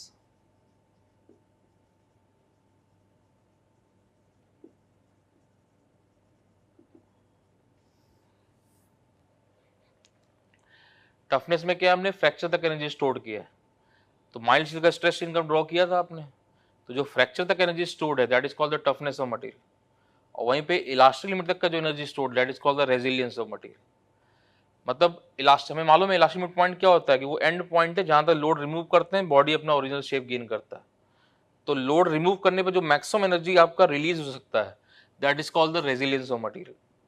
जैसे spring होता है, spring पे क्या आपने लोड लगाया, स्प्रिंग कंप्रेस हो गया, एनर्जी स्टोर्ड हो गया, स्प्रिंग से फोर्स हटा दो तो वो अपना ओरिजिनल शेप गेन करता है, वापस जाता है, तो सारा का सारा एनर्जी रिलीज हो जाता है, रेजिलियंस ऑफ मटेरियल। टफनेस में क्या है कि इलास्टिक लिमिट पॉइंट के आगे क्रॉस चलेगा, फ्रैक्चर तक चलेगा, तो सारा एनर्जी लोड हटाएंगे तो सारा एनर्जी रिलीज नहीं हो, रेजिस्टेंस टू फ्रैक्चर है वो, ये मैक्सिमम एनर्जी स्टोर्ड है up to the elastic limit point that is resilience of material. तो इसको निकालने के लिए सेम वो टेस्ट किया, जब टेस्ट करते हैं वहां से लोड डिफ्लेक्शन कर्व बनता है, तो पहले यहां से दैट ड्रॉ हुआ लोड डिफ्लेक्शन कर्व। सो लोड डिफ्लेक्शन कर्व ड्रॉ किया, तो माइल्ड का डायग्राम बनाया था, तो ऐसे कुछ इस तरह से था। तो ये जो ए है प्रोपोर्शनल लिमिट पॉइंट, ये जो बी है इलास्टिक लिमिट पॉइंट, तो बी जो है that is called the elastic limit point. तो बी पॉइंट तक का जो एरिया है इलास्टिक लिमिट पॉइंट तक का, ये जो है that is called the proof resilience, that is called proof resilience. जो इलास्टिक लिमिट पॉइंट तक का एरिया है that is called proof resilience. तो ये रेजिलियंस का वैल्यू नहीं है, ये प्रूफ रेजिलियंस का वैल्यू है, बी पॉइंट तक का मैक्सिमम एरिया जो एनर्जी स्टोर्ड हो रहा है इलास्टिक लिमिट पॉइंट तक का। तो वही सेम किसी और पर्टिकुलर पॉइंट देख रहे हैं तो ये भी लोड डिफ्लेक्शन कर्व ही है सेम, सो लोड डिफ्लेक्शन कर्व। तो किसी पर्टिकुलर टाइम पे जो एरिया है ये जो है that is called the resilience, मतलब जो इलास्टिक लिमिट पॉइंट तक का मैक्सिमम एनर्जी स्टोर्ड है that is called the proof resilience. तो एक ही क्वेश्चन में दोनों ऑप्शन दिया होगा कि maximum energy stored up to elastic limit point, resilience भी लिखा होगा प्रूफ रेजिलियंस भी लिखा होगा, तो उसको टिक करेंगे, वो है प्रूफ रेजिलियंस। ये किसी पर्टिकुलर टाइम पे रेजिलियंस, जब रेजिलियंस बढ़ बढ़ के बी तक चला जाएगा तो वही हो जाएगा प्रूफ रेजिलियंस। सेम इसे कन्वर्ट किया स्ट्रेस स्ट्रेन कर्व में, तो यहां से इसको कन्वर्ट किया स्ट्रेस स्ट्रेन कर्व, तो स्ट्रेस स्ट्रेन कर्व में कन्वर्ट किया तो डायग्राम ऐसे है। तो ये बी पॉइंट है इलास्टिक लिमिट पॉइंट, तो ये जो एरिया आ रहा है that is called the modulus of resilience. जैसे मॉडुलस ऑफ टफनेस था वैसे मॉडुलस ऑफ रेजिलियंस। तो जब भी रेजिलियंस पूछेगा तो तीनों डायग्राम बना के एक्सप्लेन करेंगे इंटरव्यू में, पूरा बताना है क्या होता है वो, उसका कर्व का एरिया प्रूफ रेजिलियंस, किसी पर्टिकुलर टाइम पे रेजिलियंस, और एरिया आपका बी पॉइंट तक स्ट्रेस स्ट्रेन कर्व में मॉडुलस ऑफ रेजिलियंस। तो ये जो मॉडुलस ऑफ रेजिलियंस है इसमें मल्टीप्लाई किया वॉल्यूम का, that volume of component, volume का मल्टीप्लाई किया, तो ये जो आ गया that is called the proof resilience. This one that is a proof resilience. अब क्वेश्चन में वॉल्यूम वॉल्यूम नहीं दिया है तो वही आपका बस यूनिट चेंज हो गया, वो जूल पे जूल पर एमएम क्यूब आ गया पर यूनिट वॉल्यूम है। तो ये जो मॉडुलस ऑफ रेजिलियंस है that is a property of material, क्यों डायमेंशन पे डिपेंड नहीं है। तो this one that is a property of material, modulus of resilience. सब देखो जरा इसकी कैलकुलेशन कर सकते हैं। पिछले केस में क्या था, फ्रैक्चर तक जा रहा था, वहां कैलकुलेशन नहीं कर पा रहे थे, एरिया निकालते थे खाली। ये इलास्टिक पॉइंट तक है तो इसमें हम हुक्स लॉ वगैरह लगा सकते हैं, तो वही चेक करें, देखना है एक मिनट। तो ये जैसे ब्लॉक दिया है स्टील का, कोई बी लोड लगाया, इसका लेंथ एल था, तो लेंथ बढ़ गया, एल से लेंथ हो गया L plus delta L, P load पे लेंथ इंक्रीज कर गया। तो यहाँ कट किया सेक्शन, पी इंटरनल आ गया, चाहे इधर से कट कर दो चाहे इधर से, पी इंटरनल। तो स्ट्रेन निकाल दें, स्ट्रेन क्या होता है, change in length divide by initial length. ऐसे स्ट्रेस निकाल दो, P internal divide by area cross section, तो ये हो गया पी बाई ए। तो यहाँ पे हुक्स लॉ लगा दे रहे, हुक्स लॉ क्या होता है, E equal to stress by strain. तो यहाँ से हुक्स लॉ लगा दे रहे, दैट स्ट्रेन का वैल्यू, स्ट्रेन ये डेल्टा एल बाई एल है, डेल्टा स्ट्रेन का value sigma by E. So अब देखो जरा यहाँ पर that E stress by strain ये यूज कर लेंगे। अब देखो एरिया क्या है, ये रेजिलियंस है और ये क्या स्ट्रेट लाइन है, तो ये मान लो P है और ये डेल्टा है, डेल्टा एल लिख दो या डेल्टा एक डिफ्लेक्शन है, एक्सियल डिफ्लेक्शन। तो ये एरिया कितना हो जाएगा 1/2 पी डेल्टा, तो 1/2 पी डेल्टा लगा दें, यूज कर दें। तो रेजिलियंस क्या, वो एरिया है, स्ट्रेट लाइन था तो एरिया निकाल दो, तो रेजिलियंस कैलकुलेट कर दिया, कितना है 1/2 पी इंटू डेल्टा, डेल्टा क्या वो एक्सियल डिफ्लेक्शन, डेल्टा एल लिख दो या डेल्टा लिख दो एक ही बात है। पी यहां से क्या हो जाएगा सिग्मा इंटू ए, तो 1/2 सिग्मा इंटू ए, और डेल्टा यहां से क्या हो जाएगा delta strain into L, strain into L ऐसे, तो 1/2 सिग्मा स्ट्रेन क्या हो जाएगा यहाँ से sigma by E, sigma by E into A into L, तो ये क्या है sigma square by 2e into A into L, तो ये रेजिलियंस हो गया। अब देखो जरा रेजिलियंस को कम सिग्मा का मैक्सिमम वैल्यू क्या था, रेजिलियंस का मैक्सिमम वैल्यू था प्रूफ रेजिलियंस, और प्रूफ रेजिलियंस कहाँ पे आ रहा था इलास्टिक लिमिट पॉइंट तक, देखना जरा फिगर में यहाँ पे। तो ये आपका P है, इसका मैक्सिमम वैल्यू प्रूफ रेजिलियंस है ये B पे, और ये B और D का वैल्यू लमसम बराबर रहता है, sigma B sigma D lump sum that same 250 megapascal. B क्या है इलास्टिक लिमिट पॉइंट, D क्या है अब लोअर यील्ड पॉइंट, सेम दिख रहा है, y एक्सिस सेम दिख रहा है, तो B लिख दो या D लिख दो एक ही बात है। तो सिग्मा का मैक्सिमम वैल्यू, जब P का रेजिलियंस का मैक्सिमम वैल्यू कहाँ आएगा प्रूफ रेजिलियंस में, यहाँ तक का एरिया, और B और D लमसम बराबर है तो वही सिग्मा को सिग्मा y लिख दो तो मैक्सिमम आ जाएगा। तो यहाँ पर रेजिलियंस निकाला अपने ऐसे, इसी सिग्मा को सिग्मा y कर दो तो ये हो जाएगा प्रूफ रेजिलियंस। तो this one that is a proof resilience, तो ये हो जाएगा sigma y square by 2e into volume a into L, so that is also called the strain energy, proof resilience that is also called strain energy। यहाँ पे हम केवल elastic strain energy की बात कर रहे हैं, क्वेश्चन में स्ट्रेन एनर्जी लिखा है मतलब इलास्टिक की बात कर रहा है, जब तक वो बोल ना दे, जब तक क्वेश्चन में टफनेस ना लिखा हो वर्ड, तब तक दैट आप क्वेश्चन में मेंशन किया स्ट्रेन एनर्जी निकालो, मतलब हमको ये प्रूफ रेजिलियंस कैलकुलेट करना। जब तक क्वेश्चन बोल ना दे प्लास्टिक की बात कर रहे हैं, अपने आप से यूज नहीं करना, जितना भी है दैट स्ट्रेन एनर्जी का मतलब इलास्टिक स्ट्रेन एनर्जी, रेजिलियंस की बात कर रहे हैं। तो यहाँ कैलकुलेट के मतलब स्ट्रेन एनर्जी इतना आ गया, तो ये पी लोड लगा था, देखना जरा एक मिनट, पी लोड लगा उससे लेंथ बढ़ गया L plus delta L, load लगा उससे स्ट्रेन आ गया, स्ट्रेन से स्ट्रेन एनर्जी, मतलब इस लोड ने इसको इतना डिफॉर्म करने के लिए जो वर्क डन किया दैट स्ट्रेन एनर्जी वो इसके अंदर स्ट्रेन एनर्जी की फॉर्म में स्टोर्ड हो गया। तो लोड से स्ट्रेन, स्ट्रेन से एनर्जी, स्ट्रेन से स्ट्रेन एनर्जी, तो इस लोड ने इसको इतना डिफॉर्म करने के लिए जितना वर्क डन किया उसके अंदर स्ट्रेन एनर्जी की फॉर्म में स्टोर्ड हो गया 10 जूल, जस्ट एग्जांपल। फिर आपने लोड हटा दिया तो ये एल प्लस डेल्टा एल से वापस एल चला गया, तो जो 10 जूल एनर्जी स्टोर्ड हुआ तो सारा का सारा रिलीज हो गया, जैसे स्प्रिंग में होता है। स्प्रिंग इसीलिए आपका हाईली रेजिलेंट मटेरियल है, स्प्रिंग है, रबर है, पॉलीमर्स हैं, ये सब आपके हाईली रेजिलेंट मटेरियल है सॉरी, तो ये तीनों आपके हाईली रेजिलेंट मटेरियल। तो स्प्रिंग में लोड लगाया, डिफॉर्म हो गया, एनर्जी स्टोर्ड हो गया 10 जूल, लोड रिमूव किया, वही एनर्जी जितना स्टोर्ड था सबका सब रिलीज हो गया, वो that is resilience of material. तो वही इसमें लोड लगा, स्ट्रेन आ गया, लोड ने जितना वर्क डन किया उसके अंदर स्ट्रेन के फॉर्म में स्टोर्ड हो गया 10 जूल, लोड रिमूव किया, वही सब एनर्जी जितना स्टोर्ड था वो रिलीज हो गया, तो वो यहाँ से कैलकुलेट कर देंगे। इसको वॉल्यूम से डिवाइड कर दो तो यही हो जाएगा modulus of resilience, MOR। So modulus of resilience that equal to sigma y square by 2E। Modulus of resilience that is called the proof, वहाँ strain energy था तो that is strain energy density, so this one that is a strain energy density, वो strain energy ये यहाँ से strain energy density ऐसे calculate कर दिया। देख लो फिर से एक बार, तो जो लोड डिफ्लेक्शन कर्व में फ्रैक्चर तक का एरिया था वो था आपका टफनेस ऑफ मटेरियल, और जो एरिया आपका इलास्टिक मिड पॉइंट तक का है वो आपका रेजिलियंस ऑफ मटेरियल। तो मतलब मैक्सिमम एनर्जी जो स्टोर्ड है up to elastic mid point that is called the proof resilience, actual word proof resilience. दोनों आंसर दिए हो, प्रूफ रेजिलियंस रेजिलियंस इसको टिक करेंगे। तो लोड डिफ्लेक्शन कर्व ड्रॉ किया, टेस्ट किया, वहां से लोड डिफ्लेक्शन कर्व ड्रॉ किया, बी है इलास्टिक मिड पॉइंट, यहां तक का जो area that is called the proof resilience. अब देखो जरा, अगर ये बी पॉइंट ऊपर की तरफ जाता जाए तो एरिया बढ़ता जाएगा, और जब बी पॉइंट ऊपर की तरफ वाई एक्सिस बढ़ रहा है तो मतलब क्या बढ़ रहा है, ब्रिटलनेस बढ़ रहा है। इसका मतलब है कि जितना ज्यादा ब्रिटलनेस होगा उतना ज्यादा रेजिलियंस है, जितना ज्यादा एक्स एक्सिस बढ़ेगा जनरल कंडीशन उतना ज्यादा फ्रैक्चर तक का एरिया बढ़ेगा, जितना ज्यादा एक्स एक्सिस बढ़ेगा उतना ज्यादा डक्टिलिटी, उतना ज्यादा टफनेस, जितना ज्यादा बी पॉइंट ऊपर जाएगा उतना ज्यादा एरिया बढ़ेगा यहाँ तक का, उतना ज्यादा रेजिलियंस। तो यानी बी ऊपर जाएगा मतलब क्या, वाई एक्सिस बढ़ेगा मतलब उतना ज्यादा ब्रिटलनेस, तो जितना ज्यादा डक्टिलिटी उतना ज्यादा टफनेस, जितना ज्यादा ब्रिटलनेस उतना ज्यादा रेजिलियंस। क्यों, बी पॉइंट ऊपर जाएगा एरिया बढ़ेगा, इंक्रीज करेगा, दैट प्रूफ रेजिलियंस। किसी पर्टिकुलर टाइम पे चेक किया रेजिलियंस, रेजिलियंस की मैक्सिमम वैल्यू जो है प्रूफ रेजिलियंस, इसको स्ट्रेस स्ट्रेन कर्व में कन्वर्ट किया मॉडुलस ऑफ रेजिलियंस, तो मॉडुलस रेजिलियंस में वॉल्यूम का मल्टीप्लाई कर दो कंपोनेंट के, that proof resilience. Modulus resilience जो है that is called the property of material. तो इसको कैलकुलेशन कर रहे हैं, पी लोड लगाया था, लेंथ बढ़ गया L plus delta L, stress निकाल दो, sigma P internal upon area cross section P by A, strain निकाल दिया यंग्स मॉडुलस। अब देखो जरा रेजिलियंस क्या होता है, ये एरिया है तो ये स्ट्रेट लाइन है, तो क्या हो जाएगा 1/2 पी इंटू डेल्टा, डेल्टा के axial deflection P L upon A जो होता है, तो ये रख दो 1/2 पी इंटू डेल्टा, तो 1/2 पी इंटू डेल्टा यहाँ रख दिया, पी क्या है सिग्मा इंटू ए, स्ट्रेन क्या डेल्टा, स्ट्रेन इंटू एल क्या डेल्टा, ये वैल्यू आ गया।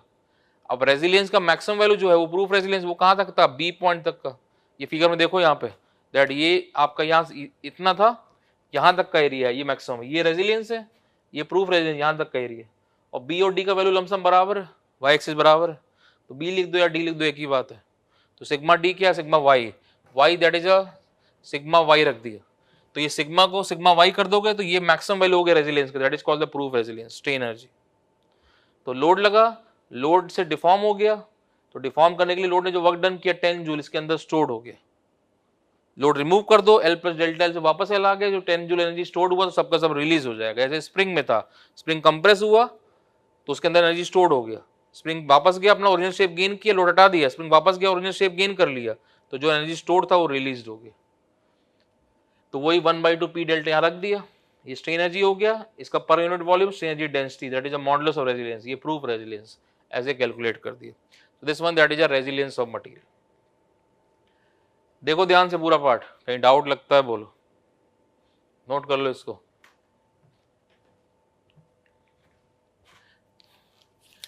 उसके ऊपर यहाँ 1.6 लिख देना, जो बोला है 1.6 में लिखा है।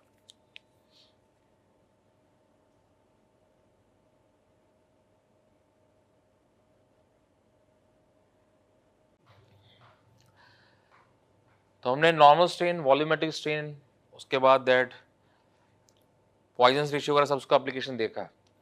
तब इस सबका एप्लीकेशन हम यूज करेंगे थर्मल स्ट्रेस में, टेम्परेचर स्ट्रेस में। तो आप देख रहे हैं थर्मल स्ट्रेस, तो हेडिंग दे दो थर्मल स्ट्रेस।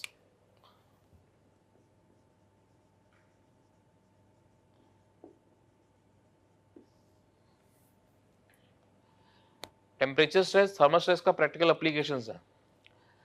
जैसे फॉर एग्जांपल हम ब्रिज डिजाइन करते हैं, जस्ट सिंपल एग्जांपल। ब्रिज क्या है, ब्रिज में आपका देखा था मैंने 70 बीएमडी में कि स्मॉल सेक्शन में सिंपली सपोर्टेड बीम है और लॉन्ग सेक्शन में आपका वही कंटिन्यूअस बीम। तो सिंपली सपोर्टेड बीम मतलब एक साइड पे हिंज सपोर्ट और एक साइड पे रोलर सपोर्ट। तब यही मान लो हम ब्रिज में दैट दोनों साइड पे हिंज सपोर्ट लगा दे, तो अगर आप दोनों साइड पे हिंज सपोर्ट यूज करोगे ऐसे, अब एक ऑप्शन ये है कैसे, ऐसे मान लो ऐसे यूज कर दे। अब टेम्परेचर स्ट्रेस का एप्लीकेशन मेनली वहां पे स्ट्रक्चर में जहाँ पे स्ट्रक्चर ओपन एनवायरनमेंट में, जहाँ क्लोज इन, जैसे मल्टी स्टोरी बिल्डिंग है उसमें 6th फ्लोर पे कोई एक रूम है तो वो क्लोज इन्वायरमेंट में, उसमें थर्मल का इतना इफेक्ट नहीं। लेकिन जहाँ पे स्ट्रक्चर आपके ओपन इन्वायरमेंट है वहाँ थर्मल का इफेक्ट है। ब्रिज आपका ओपन इन्वायरमेंट है, वहाँ थर्मल का इफेक्ट है। तो अब देखो जरा, आपने दोनों साइड मान लो हिंज सपोर्ट लगा दिया, अब टेम्परेचर बढ़ेगा या कम होगा? तो टेम्परेचर जब बढ़ेगा तो इसका लेंथ बढ़ेगा, तो एक्सपेंड होगा, एक्सपेंशन को ट्राई करेगा। लेकिन यहाँ पर दोनों साइड पे हिंज है तो एक्सपेंड हो नहीं पाएगा, तो इसलिए यहाँ पर आपका थर्मल स्ट्रेस डेवलप होगा, सिग्मा थर्मल स्ट्रेस भी आएगा। अभी हमको अननेसेसरी थर्मल स्ट्रेस डिजाइन नहीं करना, स्ट्रेस बढ़ेगा, ज़्यादा स्ट्रेंथ का मटेरियल लगाना पड़ेगा, कॉस्ट बढ़ेगा, तो हमको अननेसेसरी थर्मल स्ट्रेस नहीं चाहिए। तो हम इस तरह दोनों साइड पे ऐसे हिंज सपोर्ट यूज नहीं करते, इसलिए हम एक पर हिंज और एक तरफ रोलर लगाते हैं ब्रिज जब डिजाइन करते हैं। रोलर क्या, अब थर्मल स्ट्रेस टेम्परेचर बढ़ेगा, मान लो टेम्परेचर बढ़ा, मई जून के टाइम टेम्परेचर बढ़ता है, तो टेम्परेचर इंक्रीज हुआ तो लेंथ बढ़ेगा, तो ये रोलर रोल कर जाएगा। रोलर ये रोल कर सकता है, रोलर रोल कर जाएगा, तो यहाँ पे फ्री एक्सपेंशन है, तो इस केस में आपका दैट इज फ्री एक्सपेंशन है। तो इसलिए यहाँ पर कोई सिग्मा थर्मल नहीं, that is no sigma thermal, कोई भी थर्मल स्ट्रेस नहीं आ रहा। इसलिए हम इस तरह डिजाइन करते हैं। ये अननेसेसरी थर्मल स्ट्रेस नहीं चाहिए हमको ब्रिज में मटेरियल पे, इसलिए हम इसलिए दोनों साइड पर हिंज सपोर्ट नहीं लगाते, एक साइड पे हिंज सपोर्ट, एक साइड पे रोलर सपोर्ट, ऐसे यूज करते हैं। तो ये इसका practical application. Same railway track देखा आपने, रेलवे ट्रैक में ट्रैक का डिस्टॉर्शन है, वो थर्मल का इफेक्ट है। ब्रिज डिजाइन करते हैं, कंक्रीट का ब्रिज है, बीच में एक्सपेंशन जॉइंट है, वो इसीलिए एक्सपेंड करेगा, फ्री एक्सपेंशन है, थर्मल स्ट्रेस नहीं आएगा। तो ये सब प्रैक्टिकल एप्लीकेशंस हैं दैट। तो हमें स्ट्रक्चर डिजाइन करना है, तो जो भी स्ट्रक्चर हम डिजाइन करेंगे that her structure close environment में नहीं हो सकता, तो जो स्ट्रक्चर ओपन इन्वायरमेंट में वहाँ थर्मल का इफेक्ट आएगा। अब स्ट्रेस आएगा कि नहीं आएगा, एक्सपेंशन कॉन्ट्रैक्शन कितना है, वो सब डिजाइनिंग में इंपॉर्टेंट है, नहीं तो प्रॉपर डिजाइनिंग कर नहीं पाएंगे उन स्ट्रक्चर की जो ओपन इन्वायरमेंट में। इसीलिए हमको ये थर्मल स्ट्रेस वगैरह पढ़ना पड़ेगा, इसीलिए हम इसको स्टडी कर रहे हैं। तो वही देख रहे हैं। तो जैसे फॉर एग्जाम्पल दैट एक मान लो ये बीम दिया है ऐसे, एक कैंटिलीवर बीम है, मान लो इसका लेंथ L है, तो जब हम टेम्परेचर इंक्रीज करते हैं तो इसका लेंथ बढ़ता है, जब वहीं टेम्परेचर डिक्रीज करते हैं तो ये लेंथ कम होता है। टेम्परेचर इंक्रीज किया लेंथ बढ़ गया, टेम्परेचर कम किया तो लेंथ कम हो गया। तो अब यहाँ से चेक करें तो टेम्परेचर बढ़ा रहे हैं तो लेंथ बढ़ रहा है, तो ये जितना भी चेंज इन लेंथ है ये प्रोपोर्शनल है आपके L के, कितना लेंथ है बीम का उसके, और डेल्टा L जो है दैट इज प्रोपोर्शनल है डेल्टा T के, कितना टेम्परेचर चेंज किया उसके ऊपर। तो अगर हम यहाँ से प्रोपोर्शनलिटी हटाएं तो delta L that equal to L alpha delta T। मतलब क्या है कि आप दो बीम ले लो, एक 2 मीटर का एक 3 मीटर का, दोनों का सेम टेम्परेचर बढ़ा दो, तो 3 मीटर वाला बीम में ज़्यादा एक्सपेंशन, तो delta L proportional to L हो गया। ऐसे ही आप दो बीम ले लो, दोनों 2 मीटर का, दोनों में एक का टेम्परेचर 20 बढ़ा दो, एक का 30 वाले में ज़्यादा एक्सपेंशन है, तो delta L L alpha delta, proportionality हटा दिया, delta L L alpha delta T। तो ये जो कांस्टेंट है, this constant is a property of material that is called the coefficient of thermal expansion, coefficient of that thermal expansion. अब ये coefficient thermal expansion जो है दैट 10⁻⁻⁶ रेंज का, जैसे स्टील है उसका वैल्यू होता है 12 × 10⁻⁶, तो 10⁻⁻⁶ बहुत कम वैल्यू है, तो इसीलिए ये जो डेल्टा L है आपका इलास्टिक रेंज के अंदर है, इसीलिए हम हुक्स लॉ वगैरह लगा देंगे। तो ये थर्मल स्ट्रेन यहाँ से हम निकाल सकते हैं डेल्टा L, तो यहां से हम थर्मल स्ट्रेन कैलकुलेट कर सकते हैं। सो थर्मल स्ट्रेन, स्ट्रेन निकालें, thermal change in length divide by initial length. Change in length कितना है? L alpha delta T. So L alpha delta T divide by L, that equal to alpha delta T. ऐसे आ गया। Thermal strain calculate कर दिया, तो अब यहां से हम थर्मल स्ट्रेस निकाल सकते हैं। सो थर्मल स्ट्रेस कैलकुलेट करें। अब स्ट्रेस का डेफिनेशन हमको मालूम है। स्ट्रेस का डेफिनेशन क्या होता है? It is internal resisting force offered by material against deformation. इसको लिख लो वहीं पे, stress is internal resisting force offered by material against deformation. मतलब क्या है कि स्ट्रक्चर पे लोड लगेगा, उससे वो डिफॉर्म होगा, डिफॉर्म होगा तो मॉलिक्यूल रजिस्ट करेगा, इंटरनल फोर्स आएगा तो वहां से स्ट्रेस आएगा। Internal resisting force offered by material against deformation, मतलब डिफॉर्मेशन हो लेकिन वो डिफॉर्मेशन रजिस्ट होना चाहिए, फ्री एक्सपेंशन नहीं होना चाहिए। फ्री एक्सपेंशन का मतलब ये कि मॉलिक्यूल फ्रीली मूव कर रहा है, वो चेंजेस को रजिस्ट नहीं कर रहा है, तो वहां कोई इंटरनल फोर्स नहीं, कोई स्ट्रेस नहीं। तो पहली बार डिफॉर्मेशन आना चाहिए। Strain is a cause of stress है, बिल्कुल सही है, बट वो स्ट्रेन रजिस्ट भी होना चाहिए, फ्री एक्सपेंशन या फ्री कॉन्ट्रैक्शन नहीं होना चाहिए। तो जहां सिंपल स्ट्रेस का definition it is internal resisting force, resisting force आना चाहिए, बट जहां फ्री एक्सपेंशन या फ्री कॉन्ट्रैक्शन है वहां कोई रजिस्टिंग फोर्स नहीं, इसलिए कोई स्ट्रेस नहीं। इसीलिए यहाँ पर इस केस में, यहाँ पर इस केस में, यहाँ पे रोलर रोल कर गया तो फ्री एक्सपेंशन था तो कोई स्ट्रेस नहीं है, यहाँ पे प्रिवेंट कर दिया तो स्ट्रेस आ गया। इसलिए जिस केस में आपका दैट रेजिस्टेंस जो आपका चेंज इन लेंथ है, प्रिवेंशन है, अगर वो प्रिवेंट हो रहा है तो स्ट्रेस है, अगर फ्री एक्सपेंशन या कॉन्ट्रैक्शन है तो कोई स्ट्रेस नहीं। इसलिए इसको हम ऐसे लिख सकते हैं दैट ई इक्वल टू होता है स्ट्रेस बाई स्ट्रेन। तो यहां से निकालें sigma thermal, sigma thermal that equal to E into strain thermal prevented, जो प्रिवेंट हो रहा है, मतलब जो फ्री एक्सपेंशन नहीं है उससे सिग्मा थर्मल वैल्यू। तो ये स्ट्रेन थर्मल प्रिवेंटेड, ये कैलकुलेट करें तो चेंज इन लेंथ जो प्रिवेंट हो रहा है, तो जो प्रिवेंट कर रहे हैं उससे divide by initial length, delta L prevented, sigma thermal E into strain thermal prevented, वहां से कैलकुलेट किया। थर्मल स्ट्रेस नाउ इसका एग्जांपल देखें, जैसे फॉर एग्जांपल ये एक फिक्स बीम दिया हुआ, फिक्स बीम है, इसका लेंथ है कुछ 2 मीटर 3 मीटर, एल लेंथ है। तो सिंपल हम कैलकुलेट कर लिया करेंगे, जितना लेंथ चेंज हुआ चेक कर लेंगे, जितना प्रिवेंट होगा, जितना फ्री एक्सपेंशन नहीं दे रहा उससे स्ट्रेस कैलकुलेट कर दिया करेंगे। इंटरनल रजिस्टिंग फोर्स, स्ट्रेस का definition, stress is internal resisting force offered by material against deformation. तो डिफॉर्मेशन आए वो स्ट्रेन प्रिवेंट हो उससे स्ट्रेस, जो फ्री एक्सपेंशन है उससे कोई स्ट्रेस नहीं, जो प्रिवेंट होगा उससे स्ट्रेस। जैसे फॉर एग्जांपल ये बीम दिया है, इसका लेंथ मान लो 2 मीटर 3 मीटर कुछ है, तो टेम्परेचर बढ़ा दिया आपने, टेम्परेचर बढ़ाओगे तो लेंथ बढ़ेगा delta L L alpha delta T. तो मान लो ये आपका 4 mm आ गया, जस्ट समझने के लिए 4 mm वैल्यू मिला। तो मतलब क्या है, अगर आपका बीम विजुलाइज करो, बीम फिक्स बीम था तो फिक्स सपोर्ट है, मतलब क्या है कि अगर ये फिक्स सपोर्ट ना होता तो बीम का लेंथ पूरा 4 mm बढ़ जाता टेम्परेचर बढ़ने से, बट ये सारा का सारा 4 mm आपने प्रिवेंट कर दिया। क्यों? बिकॉज दोनों साइड फिक्स सपोर्ट है, इसलिए सारा का सारा 4 mm प्रिवेंट हुआ है। जो प्रिवेंट हुआ उससे स्ट्रेस निकालेंगे, इसलिए यहाँ सिग्मा निकालें, कैलकुलेट करें सिग्मा ई इंटू कितना चेंज इन लेंथ प्रिवेंट हुआ 4 divide by initial length L, ऐसे कैलकुलेट किया। विजुलाइज करो, बीम था, फिक्स सपोर्ट ना होता बीम का लेंथ 4 mm बढ़ जाता, लेकिन सारा का सारा 4 mm आपने प्रिवेंट कर दिया। जस्ट एग्जांपल, सबका सब 4 mm आपने प्रिवेंट कर दिया, ये सबका सब 4 mm स्ट्रेस देगा, तो ये ऐसे कैलकुलेट कर दिया सिग्मा थर्मल। सेम ऐसे मान लो ऐसे दिया हो, यहाँ पे ये ऐसे था, यही बीम है, यहाँ मान लो आपका 1 mm का गैप दिया है, जस्ट एग्जांपल यहाँ 1 mm का गैप है, तो यहाँ डेल्टा एल निकाला तो एल अल्फा डेल्टा टी, तो ये आपका 4 mm आया। मतलब विजुलाइज करो कि अगर ये सपोर्ट ना होते तो बीम का लेंथ 4 mm बढ़ जाता। अब लेकिन यहाँ सपोर्ट है तो होगा क्या, ये 1 mm फ्रीली मूव कर जाएगा, तो 1 mm फ्रीली मूव करके वहां तक कोई स्ट्रेस नहीं, बाकी 3 mm आपने प्रिवेंट कर दिया तो उससे स्ट्रेस। तो सिग्मा थर्मल कितना ई 4 माइनस 1 बाई एल, ऐसे कैलकुलेट कर दिया। जो प्रिवेंट हो रहा है 1 mm आपका फ्री एक्सपेंशन था उससे कोई स्ट्रेस नहीं, बाकी 3 mm प्रिवेंट कर दिया उससे स्ट्रेस आ गया। सेम देखो जब मानो ऐसे दिया हो क्वेश्चन में, ये फिक्स बीम दिया है, मान लो क्वेश्चन में लिखा है कि 1.5 mm का यील्डिंग है, यील्डिंग मतलब फ्री एक्सपेंशन या फ्री कॉन्ट्रैक्शन। तो क्वेश्चन में लिखा है कि फिक्स बीम है और उसमें सपोर्ट में 1.5 mm का यील्डिंग है। मतलब विजुलाइज करो, अगर ये सपोर्ट ना, इसमें क्या था, रिजिड सपोर्ट था, कोई यील्डिंग नहीं था। इस केस में क्या है, मतलब विजुलाइज करो, अगर ये फिक्स सपोर्ट ना होते तो बीम का लेंथ 4 mm बढ़ जाता, टेम्परेचर बढ़ाते अब लेंथ बढ़ता, delta L, L alpha delta T 4 mm। अगर ये 1.5 mm का यील्डिंग ना होता, मालूम विजुलाइज करो, ये सपोर्ट ना होता तो बीम का लेंथ 4 mm बढ़ जाता। लेकिन अब इस बार क्या कह रहा है, 1.5 mm का यील्डिंग है, यील्डिंग मतलब फ्री एक्सपेंशन या कॉन्ट्रैक्शन, तो यानी होगा क्या, 1.5 mm तक सपोर्ट फील्ड मूव कर जाएगा, वहां तक कोई स्ट्रेस नहीं, और बाकी जो रोका आपने, प्रिवेंट किया, उससे स्ट्रेस, तो 2.5 से स्ट्रेस, तो यहाँ सिग्मा थर्मल निकालें, ई 4 माइनस 1.5 बाई एल, इतना स्ट्रेस, ऐसे वैल्यू।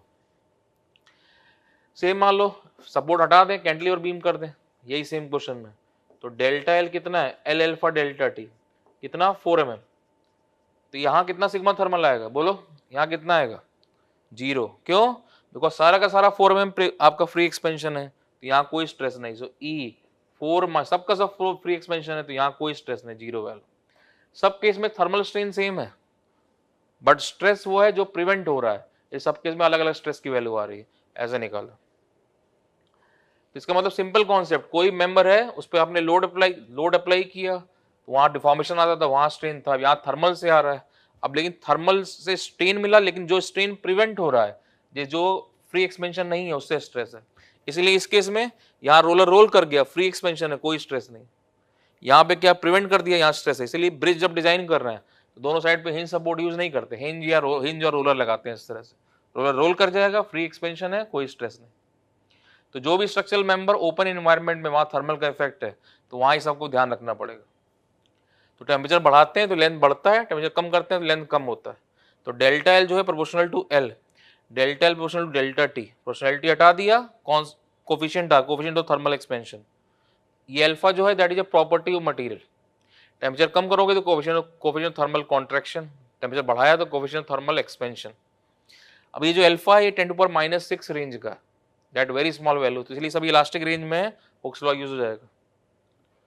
तो थर्मल स्ट्रेन निकालें, change in length divide by initial length, change in length कितना, L alpha delta T, initial length L alpha delta T, ऐसे है थर्मल स्ट्रेन। फिर यहाँ थर्मल स्ट्रेस निकालें, थर्मल स्ट्रेस हुक्स लॉ लगाएंगे, लेकिन अभी मालूम है स्ट्रेस का definition, it is internal resisting force offered by material against deformation, तो डिफॉर्मेशन हो, मॉलिक्यूल रजिस्ट करे, चेंजेस जो चेंजेस हो रहे हैं उसको इंटरनल फोर्स है स्ट्रेस, लेकिन जब आप बोल रहे हो फ्री एक्सपेंशन, मतलब मॉलिक्यूल फ्रीली मूव कर रहा है, वो चेंजेस को रजिस्ट नहीं कर रहा, कोई स्ट्रेस नहीं, तो इसलिए चेंज होगा, strain is a cause of stress है, बट स्ट्रेन वो प्रिवेंट होना चाहिए, रिस्ट्रेन्ड डिफॉर्मेशन होना चाहिए, रिस्ट्रेन्ड डिफॉर्मेशन है, प्रिवेंटेड है, उससे स्ट्रेस है, तो इसलिए सिग्मा थर्मल ई इंटू स्ट्रेन थर्मल प्रिवेंटेड, मतलब रिस्ट्रेन्ड डिफॉर्मेशन मिलना चाहिए,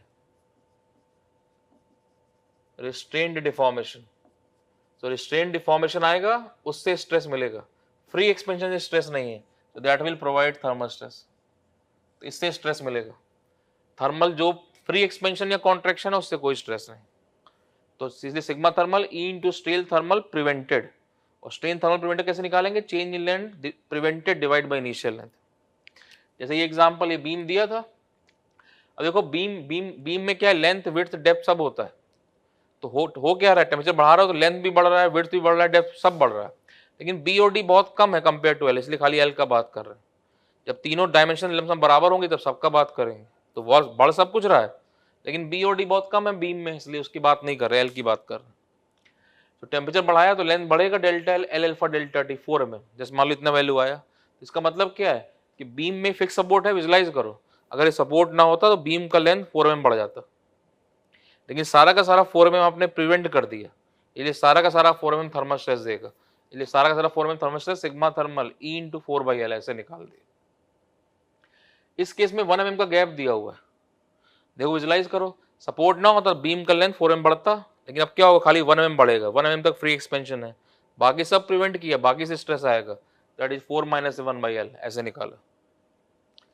सेम इस केस में 1.5 mm का यील्डिंग दिया क्वेश्चन में, अब विजुलाइज सपोर्ट, अभी तक इसमें कोई यील्डिंग नहीं था, इस केस में 1.5 mm का यील्डिंग है, मतलब विजुलाइज करो, बीम सपोर्ट ना होता बीम का लेंथ 4 mm बढ़ता, लेकिन अब क्या है कि 1.5 तक फ्रीली मूव कर गया, यील्डिंग मतलब फ्री एक्सपेंशन या कॉन्ट्रैक्शन, तो 1.5 तक फ्रीली मूव कर गया, बाकी सब रोक दिया, उससे स्ट्रेस 2.5/L ऐसे आ गया। इस केस में कैंटिलीवर बीम है, तो ये पूरा का पूरा फ्री एक्सपेंशन है, तो यहाँ पे दैट सबका सब फ्री एक्सपेंशन, कोई थर्मल स्ट्रेस नहीं, जीरो वैल्यू आ गया। इसलिए सिंपल, जितना चेंज इन लेंथ हो रहा है वो हमने निकाल दिया, उसमें जितना प्रिवेंट होगा, जो फ्री एक्सपेंशन का पार्ट नहीं है, फ्री कॉन्ट्रैक्शन का पार्ट नहीं है, वो सबका सब थर्मल स्ट्रेस देगा, ऐसे निकाल दिया। तो इसका एप्लीकेशन देखेंगे भी आगे, ध्यान से नोट कर लो पहले इतना।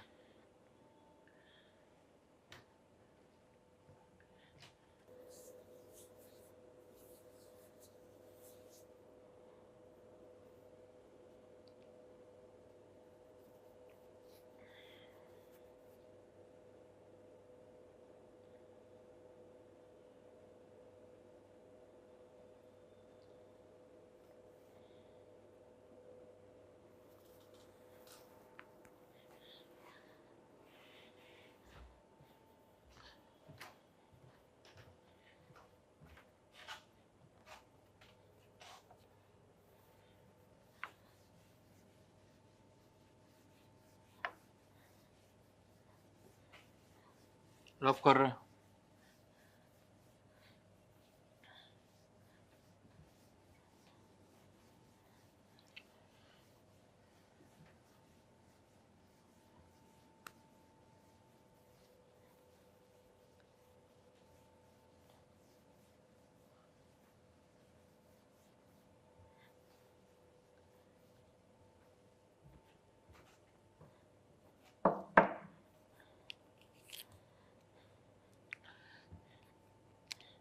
देखना है एक मिनट,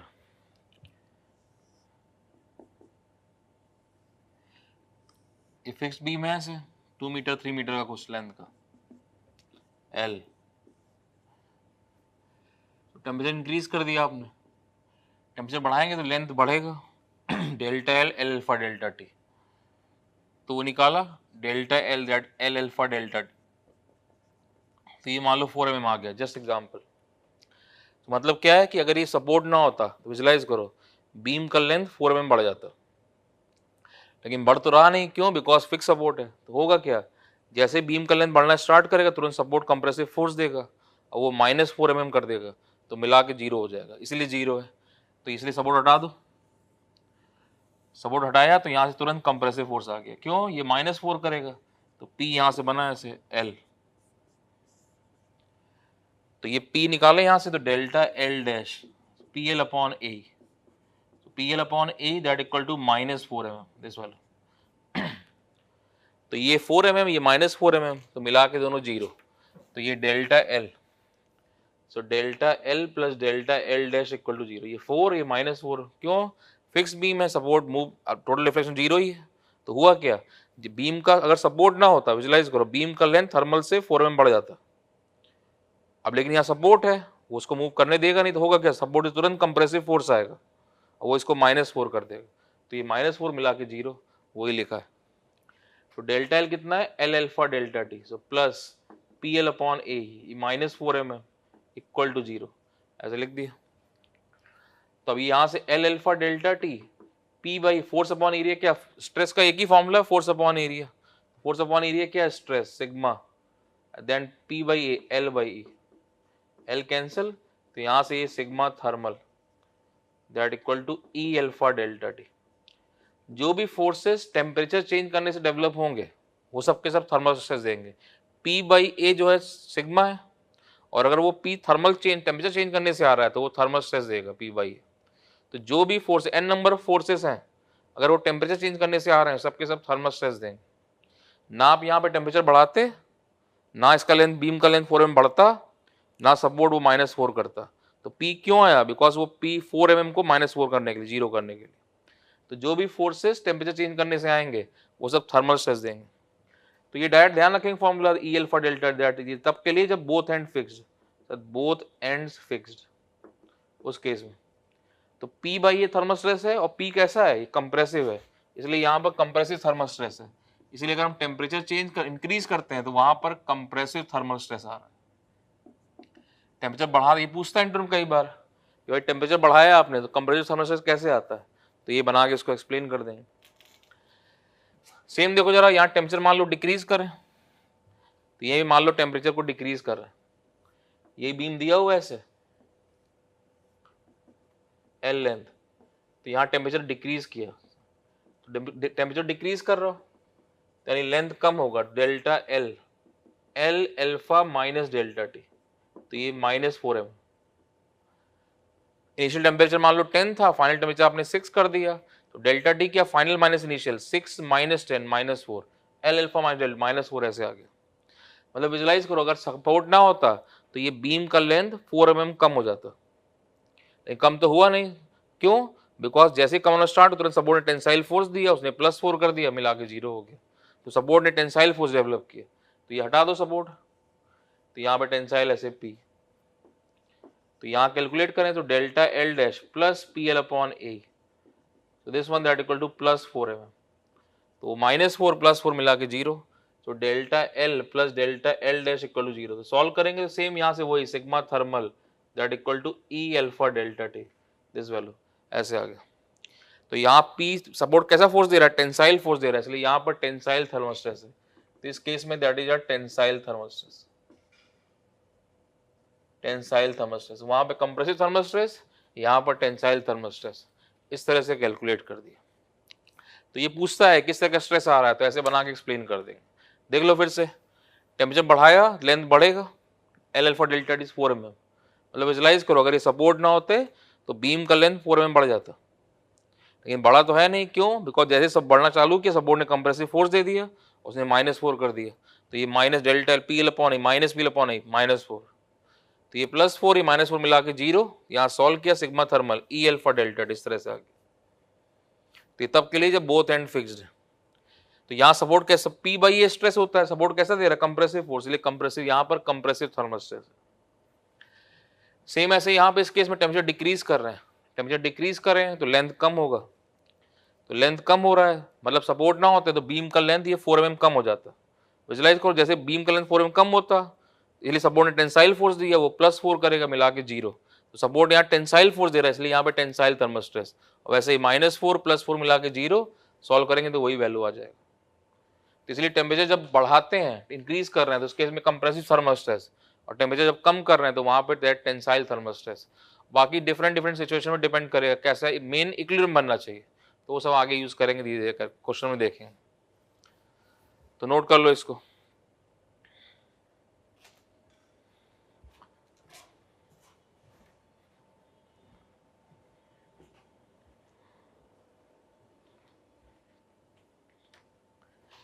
इसके ऊपर यहाँ पे 2.6 लिख देना, जो पीडीएफ फाइल मिलेगा उसमें 2.6 में जो बोला है वही लिखा हुआ है, तो उसको पढ़ लिए साथ में थ्योरी वाला पार्ट।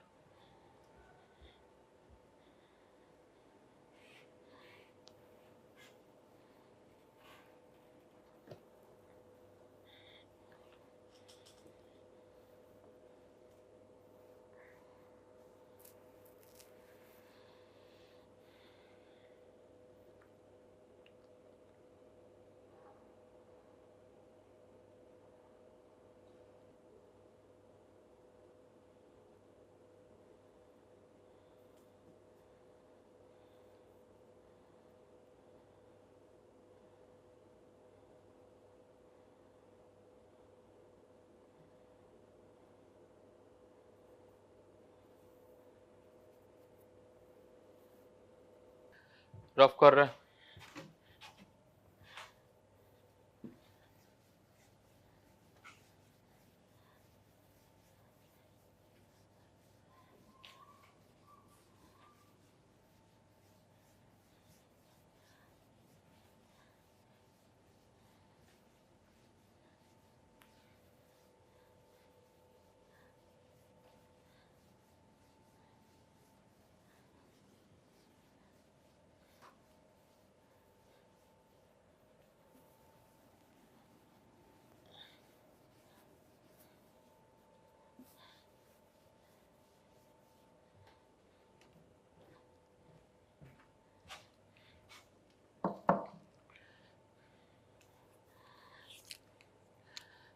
तो अब एक क्वेश्चन करते हैं, वो एक्सप्लेन करेगा इसका एप्लीकेशन।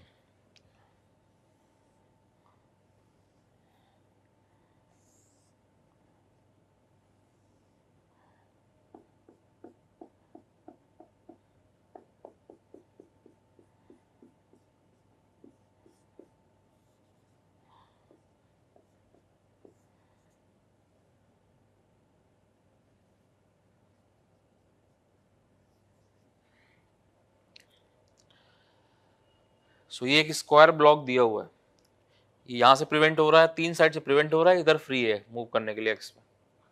अब बोला है कि इसका temperature delta T degree Celsius बढ़ा है, तो इसका एक्स डायरेक्शन में फाइनल लेंथ कितना होगा ये निकालना है। तो लिख लो क्वेश्चन की लैंग्वेज के फॉर्म में, a square block as shown, लिख लो जरा, a square block as shown of length L, shown of length L, if temperature increase delta T degree Celsius, if temperature increase delta T degree Celsius, then what is the final length, then what is the final length in x direction, then what is the final length in x direction। तो ये square block है, तीन side से prevent किया हुआ है, इधर free है मूव कर रहा है एक्स डायरेक्शन। तो इसका टेम्परेचर डेल्टा टी बढ़ाया है, तो बोल रहा है कि फाइनल लेंथ एक्स डायरेक्शन में कितना होगा ये कैलकुलेट करना है। तो इधर एक्स डायरेक्शन है, इधर वाई डायरेक्शन है, ऐसे लिया। तो टेम्परेचर बढ़ाते हैं लेंथ बढ़ता है, इतना ही कॉन्सेप्ट है। तो देखो जरा, टेम्परेचर इंक्रीज करोगे तो लेंथ बढ़ेगा, तो यहाँ निकालें लेंथ बढ़ेगा, तो यानी एक्स में अभी तक क्या था, बीम की बात करते थे, तो बीम में क्या लेंथ डेप्थ विड्थ था, वहां भी सब लेंथ बढ़ रहा था, लेंथ भी डेप्थ भी विड्थ भी, बट वो डी और बी बहुत कम है तो उसका बात नहीं किया। लेकिन इस बार कंसिडरेबल है, इसलिए अब हम सबकी बात करेंगे। तो टेम्परेचर बढ़ाते हैं लेंथ बढ़ता है, इतना ही कॉन्सेप्ट है। तो लेंथ आपका एक्स में ही बढ़ेगा, वाई में ही बढ़ेगा। अब लेकिन एक्स में क्या है, एक्स में फ्री एक्सपेंशन हो रहा है, कोई प्रिवेंट नहीं कर रहा है, इसलिए एक्स में कोई थर्मल स्ट्रेस नहीं आएगा।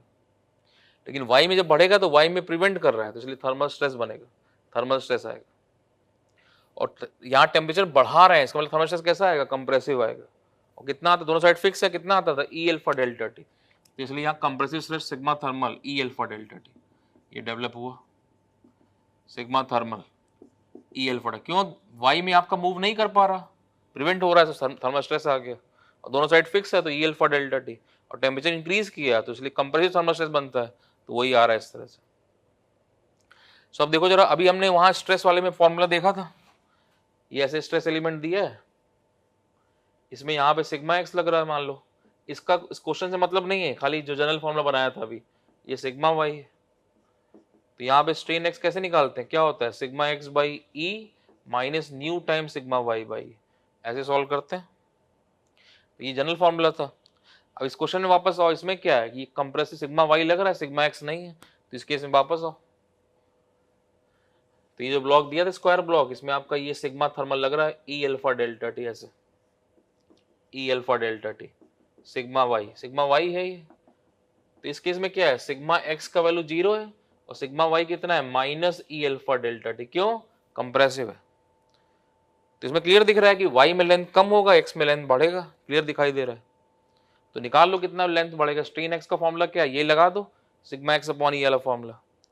तो सिग्मा एक्स अपॉन ई 0 हो गया, minus nu time sigma Y by E, sigma Y कितना है, minus E alpha delta T, इस तरह से। और स्ट्रेन एक्स क्या होगा, change in length divide by initial length, E cancel, minus minus plus, nu alpha delta T. तो delta L क्या होगा, nu L alpha delta T, this value. तो ये चेंज इन लेंथ आ गया जो ये सिग्मा वाई की वजह से बना। तो अब यहाँ निकाल दो डेल्टा एल फाइनल लेंथ कितना होगा, एल तो इनिशियल लेंथ था ही एक्स में, एक तो एक्स में एल अल्फा डेल्टा टी आया जो फ्री एक्सपेंशन वाला, so plus L alpha delta T, ये कहां से आया, ड्यू टू फ्री एक्सपेंशन, जो एक्स में आपका फ्री एक्सपेंशन था उसकी वजह से, और प्लस ये जो सिग्मा वाई लगा इससे स्ट्रेस इतना लेंथ बढ़ा, ये कितना, new L alpha delta T. तो यहाँ से कितना, L plus L alpha delta T 1 plus new, तो ये फाइनल लेंथ। तो कोई बहुत ज़्यादा कैलकुलेशन नहीं है, तो ये 2 मार्क्स का क्वेश्चन है गेट के लिए, बट एक अच्छा क्वेश्चन है, डायरेक्ट स्ट्रेट फॉरवर्ड नहीं, थोड़ा सोचना पड़ रहा है कैसे। तो ये नहीं करे पहली बार में अपने आप कर लो, कोई नहीं करता है, सब धीरे धीरे सीखते हैं। हाँ, लेकिन अब कल कोई इस तरह कोई क्वेश्चन पूछे तो अब हम आगे कर पाए, तो ये ऑब्जेक्टिव गेट के एग्जाम के लिए ये क्वेश्चन है। देख लो फिर से, विजुलाइज करो इसको, फिगर को विजुलाइज करो। ये स्क्वायर ब्लॉक दिया है, इधर प्रिवेंट हो रहा है, इधर प्रिवेंट हो रहा है, नीचे इधर से एक्स में फ्रीली मूव कर रहा है। तो बोल रहा है कि इसका टेम्परेचर आपने डेल्टा टी बढ़ाया है, तो फाइनल लेंथ एक्स डायरेक्शन में कितना होगा वो निकालना है। तो देखो जरा, जब आप लेंथ बढ़ाते, टेम्परेचर बढ़ाते हो तो लेंथ बढ़ता है, इतना ही कॉन्सेप्ट है खाली। तो लेंथ बढ़ेगा, एक्स में ही बढ़ेगा, वाई में ही बढ़ेगा।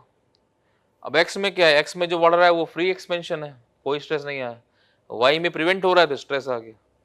दोनों साइड फिक्स है तो इसलिए कंप्रेसिव स्ट्रेस आ, दोनों साइड फिक्स है स्ट्रेस बनेगा, और टेम्परेचर बढ़ाया है इसलिए कंप्रेसिव स्ट्रेस है, और दोनों साइड फिक्स में कितना स्ट्रेस आता है ई अल्फा डेल्टा टी, तो वही कंप्रेसिव ई अल्फा डेल्टा टी बन गया। अब ये फॉर्मूला हमने बनाया था अभी कि कोई ब्लॉक है, इसका इससे मतलब नहीं है, ये एक जनरल फॉर्मूला था। स्ट्रेन एक्स क्या होता था sigma x by minus nu time sigma Y.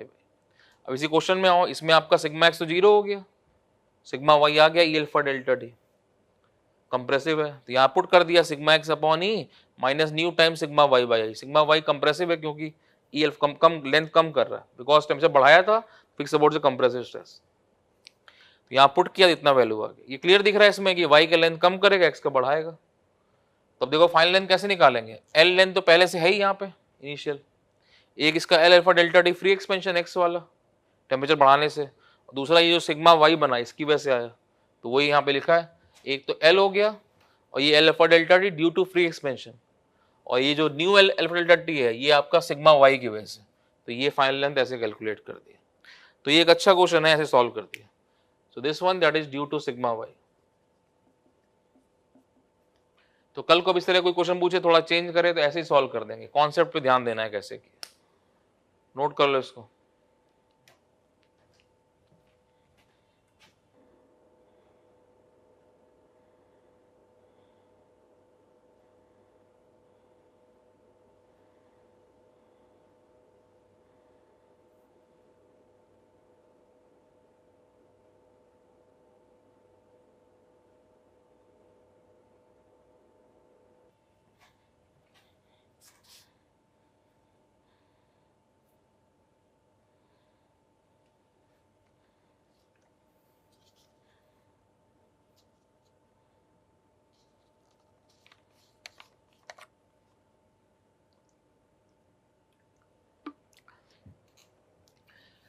Rough कर रहे हैं,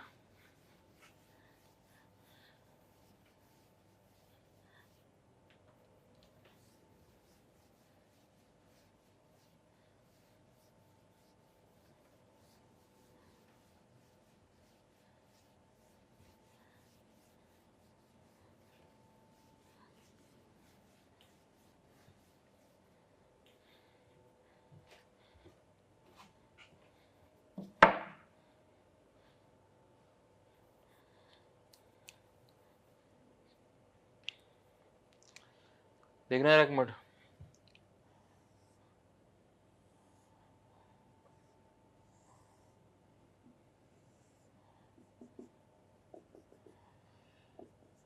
तो ये एक सिलिंड्रिकल स्पेसिमेन दिया है, डायमीटर वेरी कर रहा है D1 से D2, इसका लेंथ जो है L, इसका टेम्परेचर इंक्रीज किया है, तो यहाँ पे कितना थर्मल स्ट्रेस आएगा वो हमको निकालना है। तो देखो जरा सिलिंड्रिकल स्पेसिमेन है, लेंथ है L, इसका टेम्परेचर बढ़ाएंगे लेंथ बढ़ता है, इतना ही कॉन्सेप्ट है। मतलब क्या है कि सपोर्ट ना होता तो इसका लेंथ आपका दैट जस्ट एग्जांपल मान लो 2 mm 3 mm कुछ बढ़ जाता, तो टेम्परेचर बढ़ाया लेंथ बढ़ेगा, तो सपोर्ट ना होते तो इतना लेंथ बढ़ जाता है एल अल्फा डेल्टा टी से 3 mm, जस्ट एग्जांपल। तो ये सिलिंड्रिकल स्पेसिमेन है, इसका डायमीटर वेरी कर रहा है, टेम्परेचर बढ़ाया आपने, टेम्परेचर बढ़ाते लेंथ बढ़ता है, यानी सपोर्ट ना होते तो इसका length L alpha delta T से 3 mm बढ़ जाता, लेकिन बढ़ तो पाएगा नहीं, क्यों, सपोर्ट है। तो होगा क्या, तुरंत जैसे बढ़ना स्टार्ट किया 3 mm, सपोर्ट ने तुरंत कंप्रेसिव फोर्स दे दिया, उसने -3 कर दिया, तो यहाँ से सपोर्ट हटा दो,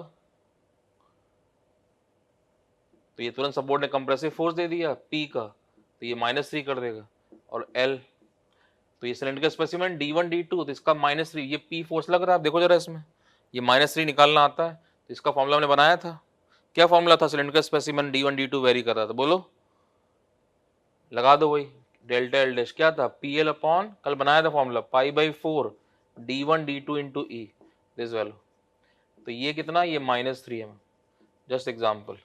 अब ये फॉर्मूला भूल गए आप, तो ये क्वेश्चन सॉल्व होगा नहीं एग्जाम में, तो अगले साल सॉल्व करना पड़ेगा, किसी साल तो करना ही पड़ेगा। तो हम आप ये ना समझो कि बिना फॉर्मूले भी ना पढ़ें याद रखें और सिलेक्शन भी हो जाए, ऐसा नहीं होगा।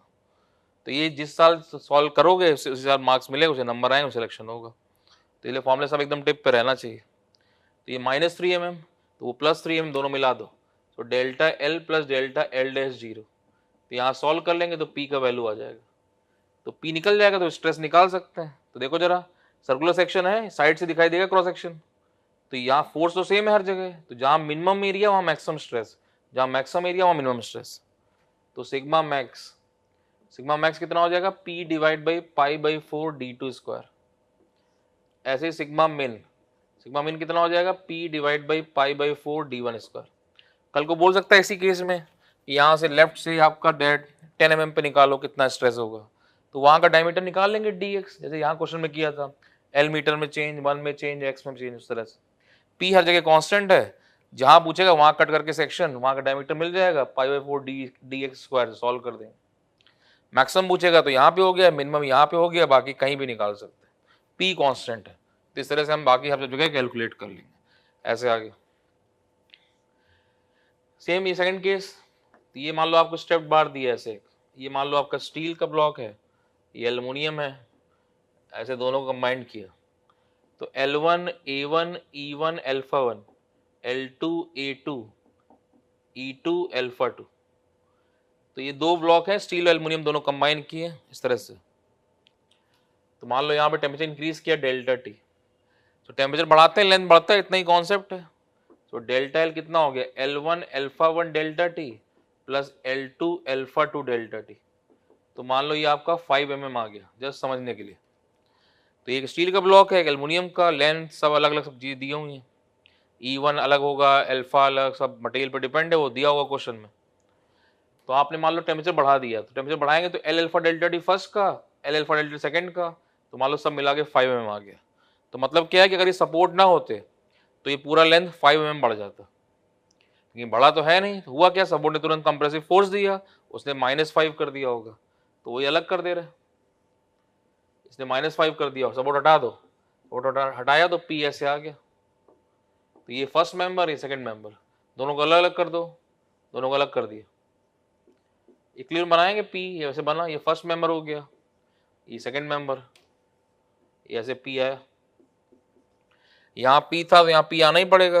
अब एक ही पॉइंट अलग किया, equivalent opposite normal reaction, P सब बैलेंस है सेकंड, तो यहाँ निकाल दो, तो डेल्टा एल डैश कितना, PL अपॉन ए, कंप्रेसिव इसलिए minus PL upon A, L1 A1 E1, और दूसरे का ऐसे same minus PL L2 A2 E2 PL upon A, ये कितना हो गया -5 है, वो +5 ये -5, मिला के 0 0 कर दो, तो delta L plus delta L dash equal to 0। तो यहाँ सॉल्व कर लेंगे तो P आ जाएगा, P कैलकुलेट हो गया। तो यहाँ से फर्स्ट में सेकंड दोनों में स्ट्रेस निकाल सकते हैं, तो सिग्मा 1 क्या हो जाएगा, P बाई A1, ऐसे सिग्मा 2 क्या हो जाएगा, P बाई A2, ऐसे कैलकुलेट कर देंगे इस तरह से आगे कैलकुलेट कर लिए। तो वो वही सेम आपका टेम्परेचर सपोर्ट ना होते, टेम्परेचर बढ़ाते तो 5 mm लेंथ बढ़ जाता, लेकिन जैसे बढ़ना स्टार्ट किया तुरंत सपोर्ट ने कंप्रेसिव फोर्स दे दिया, उसने -5 कर दिए, तो -5 L डेल्टा टी फर्स्ट में, दूसरे वाले में दैट P -5 P ने फोर्स दिया, कंप्रेसिव -5 करेगा, तो PL अपॉन ए फर्स्ट का, PL अपॉन ए सेकंड का, दोनों मिला के -5 +5 -5 0, यहाँ से P निकाल दिया, P आ गया, उसका sigma 1 P by A1, sigma 2 P by A2, ऐसे कैलकुलेट कर दिए इस तरह से। अब देखो जरा, ये स्टील का ब्लॉक है, ये एल्युमिनियम है, मान लो कल को इसी क्वेश्चन पूछ दे कि दोनों का इंडिविजुअल एक्सपेंशन कॉन्ट्रैक्शन बताओ। देखो जरा, दोनों साइड फिक्स है, तो अगर मान लो ये फर्स्ट वाला ब्लॉक स्टील जो है, मान लो अगर मान लो 3 mm बढ़ता है, तो यानी 100% इसको 3 mm कम होना पड़ेगा। क्यों, जस्ट एग्जाम्पल, अगर ये 3 mm बढ़ता है तो 3 mm कम होना पड़ेगा, क्यों, बिकॉज दोनों साइड पे फिक्स सपोर्ट है। तो वही बोल रहा है कि इसका +3 और -3 निकाल के दिखाओ, तो वो निकाल सकते हैं। देखो जरा, अगर मान लो इसी क्वेश्चन बोल दे कि दोनों का इंडिविजुअल एक्सपेंशन कॉन्ट्रैक्शन कैलकुलेट करो, तो वही कैलकुलेट कर रहे हैं। So individual expansion and contraction, तो मान लो इसी क्वेश्चन बोलते हैं कि दोनों का इंडिविजुअल एक्सपेंशन कॉन्ट्रैक्शन निकालो, तो हम क्या कर रहे हैं, दोनों के अलग अलग FBD बना दे रहे, फर्स्ट सेकंड दोनों का अलग कर दो। देखो जरा, अलग अलग कर दे रहे, ये फर्स्ट मेंबर हटाया तो P फोर्स आ जाएगा ऐसे, और ये सेकंड मेंबर इसको हटाया, P फोर्स आ गया ऐसे इस तरह से। तो अगर ये +3 आएगा तो ये -3, अगर ये +3 तो ये -3, वो डिपेंड करेगा किसका अल्फा ज्यादा है कम। तो देखो जरा, इंडिविजुअल निकालना है, तो इसमें देखो क्या क्या हुआ, फर्स्ट वाले में, फर्स्ट है सेकंड, फर्स्ट वाले में क्या हुआ होगा, एक तो ये L अल्फा डेल्टा टी से बढ़ा, और जो P आया उससे PL अपॉन ए से कम हो गया, तो इसमें कैसे आएगा, L L1 alpha 1 delta T से बढ़ा, और plus minus P L1 upon A1 E1 ऐसे। तो मान लो फॉर एग्जांपल ये 3 mm आ गया, जस्ट हमें नहीं मालूम कितना है, वो कैलकुलेट करेंगे, डेटा दिया होगा अभी बस समझने के लिए। तो मान लो ये 3 आ गया तो इसको -3 आना पड़ेगा, लेकिन वो बोल रहा है कि इंडिविजुअली सॉल्व करके दिखाओ। ऐसे ये वाला भी L डेल्टा टी से बढ़ेगा, इसका लेंथ जो भी L2 उससे बढ़ेगा और PL अपॉन ए से कम हो गया तो इसमें निकालो। तो L2 alpha two delta T और प्लस P से कम होगा PL upon A two E two this value. तो अगर ये 3 आया तो ये -3 आएगा, अगर ये +3 आया तो ये -3 आएगा। तो ये कल को पूछ सकता है आपसे कि अलग अलग सॉल्व करके दिखाओ, तो इस तरह सॉल्व कर देंगे। दोनों के अलग अलग BD बना दिए, ये L डेल्टा टी से बढ़ेगा, PL अपॉन ए से कम होगा, ये भी L डेल्टा टी से बढ़ा, PL अपॉन ए से कम हो गया, तो जो वैल्यूज होगी पुट कर देंगे। अगर ये +3 तो ये -3, अगर ये +3 तो ये -3, ऐसे सॉल्व कर दिए। देख लो फिर से एक बार। तो ये एक सिलिंड्रिकल स्पेसिमेन दिया था, इसका डायमीटर वेरी कर रहा है D1 से D2, दोनों साइड फिक्स सपोर्ट है। तो बोल रहा है कि इसका टेम्परेचर बढ़ाया है तो कितना थर्मल स्ट्रेस आएगा वो निकालो। तो टेम्परेचर बढ़ाते हैं लेंथ बढ़ता है, इतना ही कॉन्सेप्ट है। टेम्परेचर बढ़ाएंगे लेंथ बढ़ेगा, delta L alpha delta T 3 mm, मतलब सपोर्ट ना होते तो ये सिलिंड्रिकल स्पेसिमेन का लेंथ 3 mm बढ़ जाता, लेकिन सपोर्ट है तो क्या करेगा, तुरंत कंप्रेसिव फोर्स देगा, वो -3 करेगा। तो -3 इसमें कैसे निकलेगा, PL upon π/4 D1 D2 into E।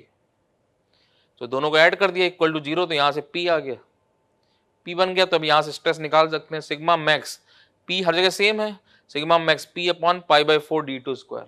यहाँ सिग्मा मिन, यहाँ मिन होगा क्यों, डायमीटर मैक्सिमम है, जहाँ P हर जगह सेम है, जहाँ मैक्सिमम एरिया वहाँ मिनिमम स्ट्रेस, जहाँ मिनिमम एरिया वहाँ मैक्सिमम स्ट्रेस। तो मिनिमम स्ट्रेस कहाँ पे आएगी, यहाँ पे P अपॉन π/4 D1 स्क्वायर, और मैक्सिमम स्ट्रेस यहाँ पर P अपॉन π/4 D2 स्क्वायर। भाई किसी डिस्टेंस में पूछेगा तो P कांस्टेंट है, dx निकाल के सॉल्व कर देंगे। सेम इस केस में यहाँ पे दो अलग अलग ब्लॉक है, ये स्टील है ये एल्युमिनियम है, दोनों कंबाइन किया हुआ फिक्स सपोर्ट के बीच में। बोला कि टेम्परेचर बढ़ाया डेल्टा टी, तो यहाँ कितना थर्मल स्ट्रेस आएगा निकालो।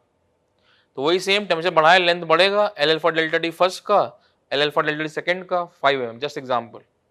मतलब अगर सपोर्ट ना होते तो ये पूरा 5 mm लेंथ बढ़ जाता, तो बढ़ तो पाया नहीं, हुआ क्या, तुरंत सपोर्ट ने कंप्रेसिव, क्योंकि लास्ट तो डिफ्लेक्शन 0 है, तो सपोर्ट ने तुरंत दिया कंप्रेसिव फोर्स, उसने -5 कर दिया।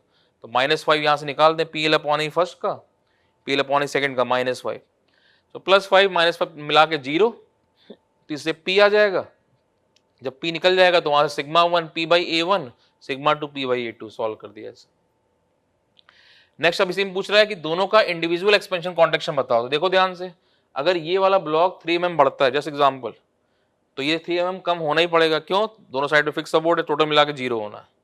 तो वही +3 -3 निकालने को बोल रहा है कि दोनों के इंडिविजुअल एक्सपेंशन कॉन्ट्रैक्शन बताओ। तो क्या किया हमने, दोनों को अलग कर दिया, दोनों को अलग कर दिया। इसमें क्या होगा, ये L अल्फा डेल्टा टी से बढ़ेगा और PL अपॉन ए से कम होगा, +3 मान लो आ गया। ऐसे ये L अल्फा डेल्टा टी से बढ़ेगा और PL अपॉन ए से कम होगा, -3 आ गया। तो ये +3 ये -3 मिला के 0, ऐसे चेक कर लिया। तो सिंपल टेम्परेचर का इफेक्ट देख लिया, फिर सपोर्ट का एप्लीकेशन, फोर्स जो आपका सपोर्ट से रिएक्शन आया वहां से इजिली फाइंड आउट कर लिया। नोट कर लो इसको।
नेक्स्ट क्वेश्चन,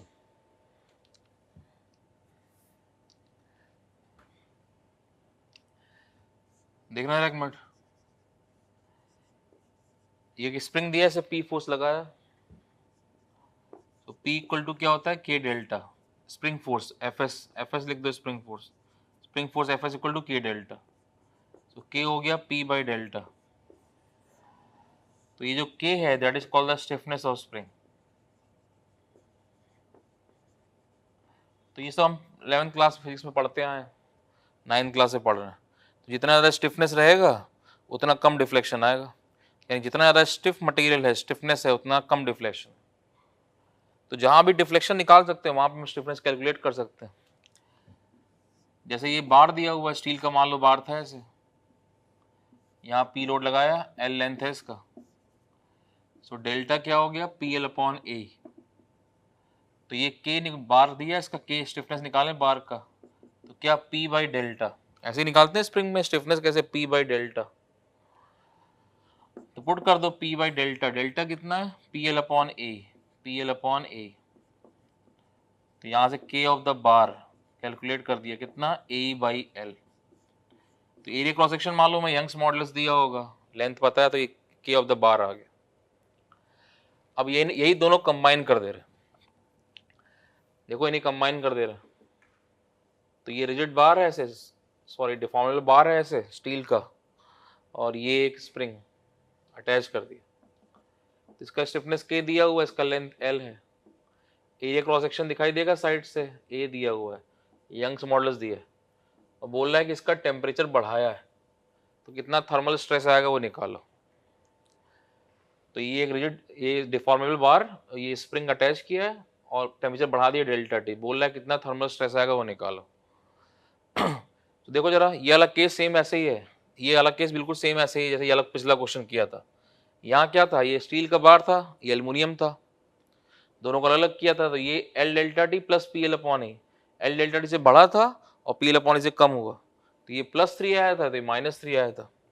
सेम विजुलाइज करो, देखो जरा, ये स्टील है, ये एल्युमिनियम का बार था, अब ये एल्युमिनियम का बार हटा के इसकी जगह स्प्रिंग लगा दी है, तो वही सेम उस क्वेश्चन की तरह से है, ये स्टील है और ये एल्युमिनियम का बार था, उसकी जगह हटा के स्प्रिंग लगा दी है।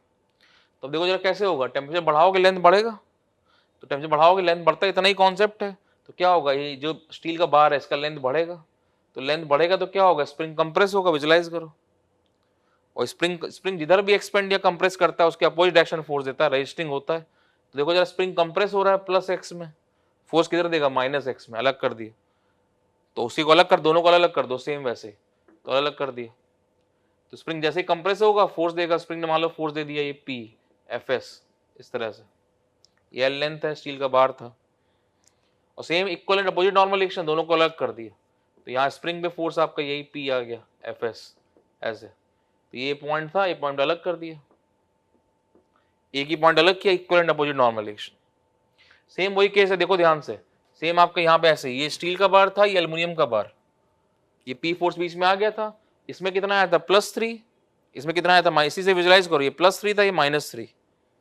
तो ये कैसे निकाला, एल डेल्टा टी से बढ़ा, पी एल अपॉन ए से कम हो गया, ये एल डेल्टा टी से बढ़ा, पी एल अपॉन से कम हो गया, ये +3 ये -3, वही सेम केस है। देखो जरा, ये अब इस एल्युमिनियम बार हटा, सब एल्युमिनियम बार हटा के स्प्रिंग लगा, स्प्रिंग भी क्या है, बार क्या, सब स्प्रिंग की तरह से तो है ही, जो मेंबर में डिफॉर्मेशन निकाल सब स्प्रिंग की तरह से। तो ये स्टील था, ये एल्युमिनियम का बार था, उसकी हटा के स्प्रिंग लगा दिया, तो वही सेम देखो जरा, ये अगर +3 से बढ़ेगा तो ये -3 से कम होगा, तो वही करें, इसका +3 निकाल दो, इसका -3 निकाल दो, मिला के 0 कर दो, तो वही कर रहे हैं। तो delta L plus delta L dash equal to 0, ये +3 ये -3, ये क्या है +3 mm, ये क्या है -3 mm, जस्ट समझने के लिए। तो इसका +3 देखो कैसे निकलेगा, एल डेल्टा टी से बढ़ा और पी एल अपॉन ई से कम हो गया, तो एल एल्फा डेल्टा टी से बढ़ा plus minus P L upon E से कम हो गया, तो ये +3 हो गया, और प्लस इसका -3 कैसे निकलेगा, स्प्रिंग में तो एक ही फॉर्मूला है, Fs equal to K delta, तो वही P बाई K हो गया, K दिया ही हुआ स्टिफनेस स्प्रिंग का, तो -P by K that equal to 0। तो ये -3 mm इसका है, ये +3 इसका है, तो ये क्या है, ये +3 है, और ये क्या है, ये -3 है, जस्ट समझने के लिए ऐसे ऐसा लिखा। तो विजुलाइज करो, P फोर्स अलग अलग कर दिए दोनों को, L डेल्टा टी से बढ़ा और P L अपॉन से कम हो गया, ऐसे यहाँ तो एक ही फॉर्मूला माइनस पी बाई के, वहां सॉल्व कर दिए। तो अब देखो जरा इसको सॉल्व करें थोड़ा, तो एल अल्फा डेल्टा टी इधर ले जाओ, P by force, P by A क्या होता है, स्ट्रेस होता है, पी फोर्स लगा एरिया क्रॉस सेक्शन, तो पी क्या होगा, सिग्मा थर्मल इनटू ए। क्यों, ना आप टेम्परेचर बढ़ाते, ना स्प्रिंग कंप्रेस होता, ना फोर्स देता, तो जो जो फोर्सेस टेम्परेचर चेंज करने से आएंगे वो सब थर्मल स्ट्रेस देंगे। तो पी सिग्मा थर्मल इनटू ए, तो इसको ऐसे लिख दिया सिग्मा इनटू ए, इस तरह से, एक ही बात है। तो देखो इधर ले जाओ, पी एल अपॉन ई, तो पी बाई ए क्या हो गया, सिग्मा एल अपॉन ई और plus sigma into A by K. P क्या है, sigma into A, area cross section दिया है स्टील बार का ए, तो यहां से L alpha delta T sigma L upon E common ले लिया, तो 1 प्लस सिग्मा ए बाई के, इसमें मल्टीप्लाई कर दो कितना, ई अपॉन सिग्मा एल का, तो सिग्मा कैंसिल, यहां से कितना हुआ, ए बाई के एल आ रहा है ऐसे, तो ये कितना, ए बाई के L sigma 1 plus this value, तो ए बाई के एल। तो अब देखो जरा एल कैंसिल हुआ, तो यहाँ सिग्मा निकाल दे, सिग्मा कितना, इधर ले जाओ, E alpha delta T divide by 1 plus A by L, यहाँ निकाला था, देखो तो ध्यान से, ए बाई एल क्या था, के ऑफ द बार, तो वही रख दें यहाँ पे, तो ए बाई एल दैट कितना, के ऑफ द बार, और के क्या है, स्प्रिंग का स्टिफनेस, तो के बार, बार का स्टिफनेस डिवाइड बाई स्प्रिंग का स्टिफनेस, तो ऐसे कैलकुलेट कर दिया, sigma E alpha delta T 1 plus K bar by K spring, ऐसे कैलकुलेट कर दिया। देख लो फिर से एक बार ध्यान से, देखो ध्यान से, ये क्वेश्चन किया था अभी से जस्ट पहले, ये स्टील का ब्लॉक था, ये एल्युमिनियम का ब्लॉक था, अगर ये +3 हुआ तो ये -3 हुआ, दोनों मिला के 0 था। अब बस यही किया, इस एल्युमिनियम के ब्लॉक को हटा के यहाँ स्प्रिंग लगा दिया, तो ये बार है, इसका भी स्टिफनेस निकालते हैं, स्प्रिंग का जो भी मेंबर पर लोड लगाते हो वो डिफॉर्म हो सकता है, सबका स्टिफनेस निकाल सकते हैं। शाफ्ट के ऊपर टॉर्क लगाते हो वो डिफॉर्म होता है, वहां शाफ्ट में स्टिफनेस निकालते हैं, वहां पढ़ेंगे जब आएगा आके। तो देखो जरा, ये स्प्रिंग दिया है, इस स्प्रिंग में आपका दैट फोर्स लगाया है एफ एस का, पी इक्वल टू के डेल्टा होता है, तो 9th क्लास से पढ़ रहे हैं, तो के क्या है, पी बाई डेल्टा, तो के क्या है, स्टिफनेस ऑफ स्प्रिंग, वहीं इस पे डेल्टा क्या है, पी एल अपॉन ए, तो के ऑफ द बार क्या है, P by delta, P upon delta क्या, पी एल अपॉन ए, तो ए बाई एल, ऐसे निकाला के ऑफ द बार। अभी दोनों को जोड़ दिया, ये बार, स्टील का बार और स्प्रिंग, जस्ट एग्जाम्पल, इसका टेम्परेचर डेल्टा टी बढ़ा दिया है और बोल रहा है कितना थर्मल स्ट्रेस आएगा वो निकालो। तो देखो जरा ध्यान से, सेम वही चीज है, ये स्टील का बार था, वहां पे एल्युमिनियम बार था, एल्युमिनियम हटा के यहाँ स्प्रिंग लगा दिया, तो होगा क्या, जैसे टेम्परेचर बढ़ाओगे लेंथ बढ़ेगा, इसका लेंथ बढ़ेगा तो ये स्प्रिंग कंप्रेस होगा, स्प्रिंग कंप्रेस होगा तो फोर्स दे देगा, तो वही फोर्स दे दिया ऐसे पी, तो ये फोर्स मिल गया पी, एक ही पॉइंट अलग किया, equal and opposite normal reaction. अब देखो जरा, इसका +3 उसका -3, इसका +3 कैसे निकालोगे, एल डेल्टा डी से बढ़ा और पी एल अपॉन ई से कम हुआ, और इसका -3 कैसे आएगा, यहाँ तो एक ही फॉर्मूला है, माइनस पी इक्वल टू के डेल्टा, तो माइनस कैसे आया, -p बाई, कंप्रेस कम कर रहा है लेंथ इसका, तो ये +3 ये -3 कैसे, L delta T plus minus P L upon A और plus -p by K, spring वाला पार्ट, p बाई ए क्या है, फोर्स अपॉन एरिया स्ट्रेस होता है, फोर्स कहाँ से आया है, टेम्परेचर की वजह से आया, ना आप टेम्परेचर बढ़ाते, ना इसका लेंथ बढ़ता, ना स्प्रिंग कंप्रेस होता, ना फोर्स देता, तो जो भी फोर्सेस टेम्परेचर चेंज करने की वजह से आएंगे वो सब के सब थर्मल स्ट्रेस देंगे, तो ये थर्मल P इक्वल टू क्या, सिग्मा थर्मल इंटू ए, P सिग्मा इंटू ए, तो वही वैल्यू पुट कर दिए यहाँ पे, sigma L upon E common ले लिया, तो 1 प्लस ए बाई के एल, ए बाई एल क्या हो गया, के ऑफ द बार, के क्या है, स्प्रिंग का स्टिफनेस, तो sigma equal to E alpha delta T 1 plus K bar by K spring, ऐसे कैलकुलेट कर दिया। देखो जरा, ये क्वेश्चन आप, एक क्वेश्चन आपको करने के लिए दे रहे हैं घर पे, ये करना है, इस क्वेश्चन आप प्रैक्टिस करना है अपने आप से। ये एक स्प्रिंग दिया हुआ है, ये बीच में बार है, और यहाँ पे ये ऐसे स्प्रिंग है, ये एल लेंथ, ये के टेम्परेचर बढ़ाया, यहाँ थर्मल स्ट्रेस निकालना है, ये आपको खुद से करना है। देखो जरा सेम है, विजुलाइज करो, ये बीच में बार है, ये स्प्रिंग आ गया, स्प्रिंग आ तो है तो कॉन्सेप्ट वही, +3 -3, देखो जरा टेम्परेचर बढ़ाओगे लेंथ बढ़ेगा एल अल्फा डेल्टा टी से, अब जैसे लेंथ बढ़ेगा तो इधर वाला स्प्रिंग भी कंप्रेस होगा, फोर्स दे देगा P, इधर वाला स्प्रिंग कंप्रेस होगा, फोर्स दे देगा P, फोर्स तो सेम ही रहेगा, क्यों, बिकॉज आपका दैट इक्विलिब्रियम बनाओगे अलग करोगे तो P भी सेम रहना चाहिए। अब देखो बीच वाले बार क्या हुआ, वही same, L alpha delta T से बढ़ा और पी एल अपॉन से कम हो गया, और इधर वाले स्प्रिंग का क्या हो जाएगा, प्लस -p बाई के, इधर वाले स्प्रिंग का प्लस -p बाई के, तो पिछले क्वेश्चन में खाली बस एक -p बाई के और जुड़ गया, तो विजुलाइज करो कैसे, एल अल्फा डेल्टा टी से बढ़ा -p एल अपॉन फर्स्ट बार का, इधर वाले का प्लस माइनस पी बाई के, ऐसे इधर वाले का प्लस माइनस पी बाई के, सब मिला के 0, वहां से स्ट्रेस निकाल देंगे। सेम वही कॉन्सेप्ट। तो बस ये स्टील और एल्युमिनियम था, ये एल्युमिनियम हटा के उसके स्टील लगा दिया, बस उसके एल्युमिनियम की हटा के उसके स्प्रिंग लगा दिया, सब कुछ वही कॉन्सेप्ट, सेम ऐसे सॉल्व कर लिया। तो ये एक अच्छा क्वेश्चन है, ध्यान रखना है कैसे, नोट कर लो इसको। तो वो स्टील और एल्युमिनियम वाला जो एग्जांपल लिया था, उसी एल्युमिनियम का बार को हटा के स्प्रिंग लगा दिया, वहां +3 -3 था, वहीं ऐसे यहाँ +3 -3 स्प्रिंग -3 हो गया, बिल्कुल वैसे ही सॉल्व कर दिया। तो जब आपको डाउट लगे वो स्टील और एल्युमिनियम वाले एग्जांपल से चेक कर लिया कैसे, और वो वाला जो क्वेश्चन दिया वो घर पे करना है, नोट कर लो इसको।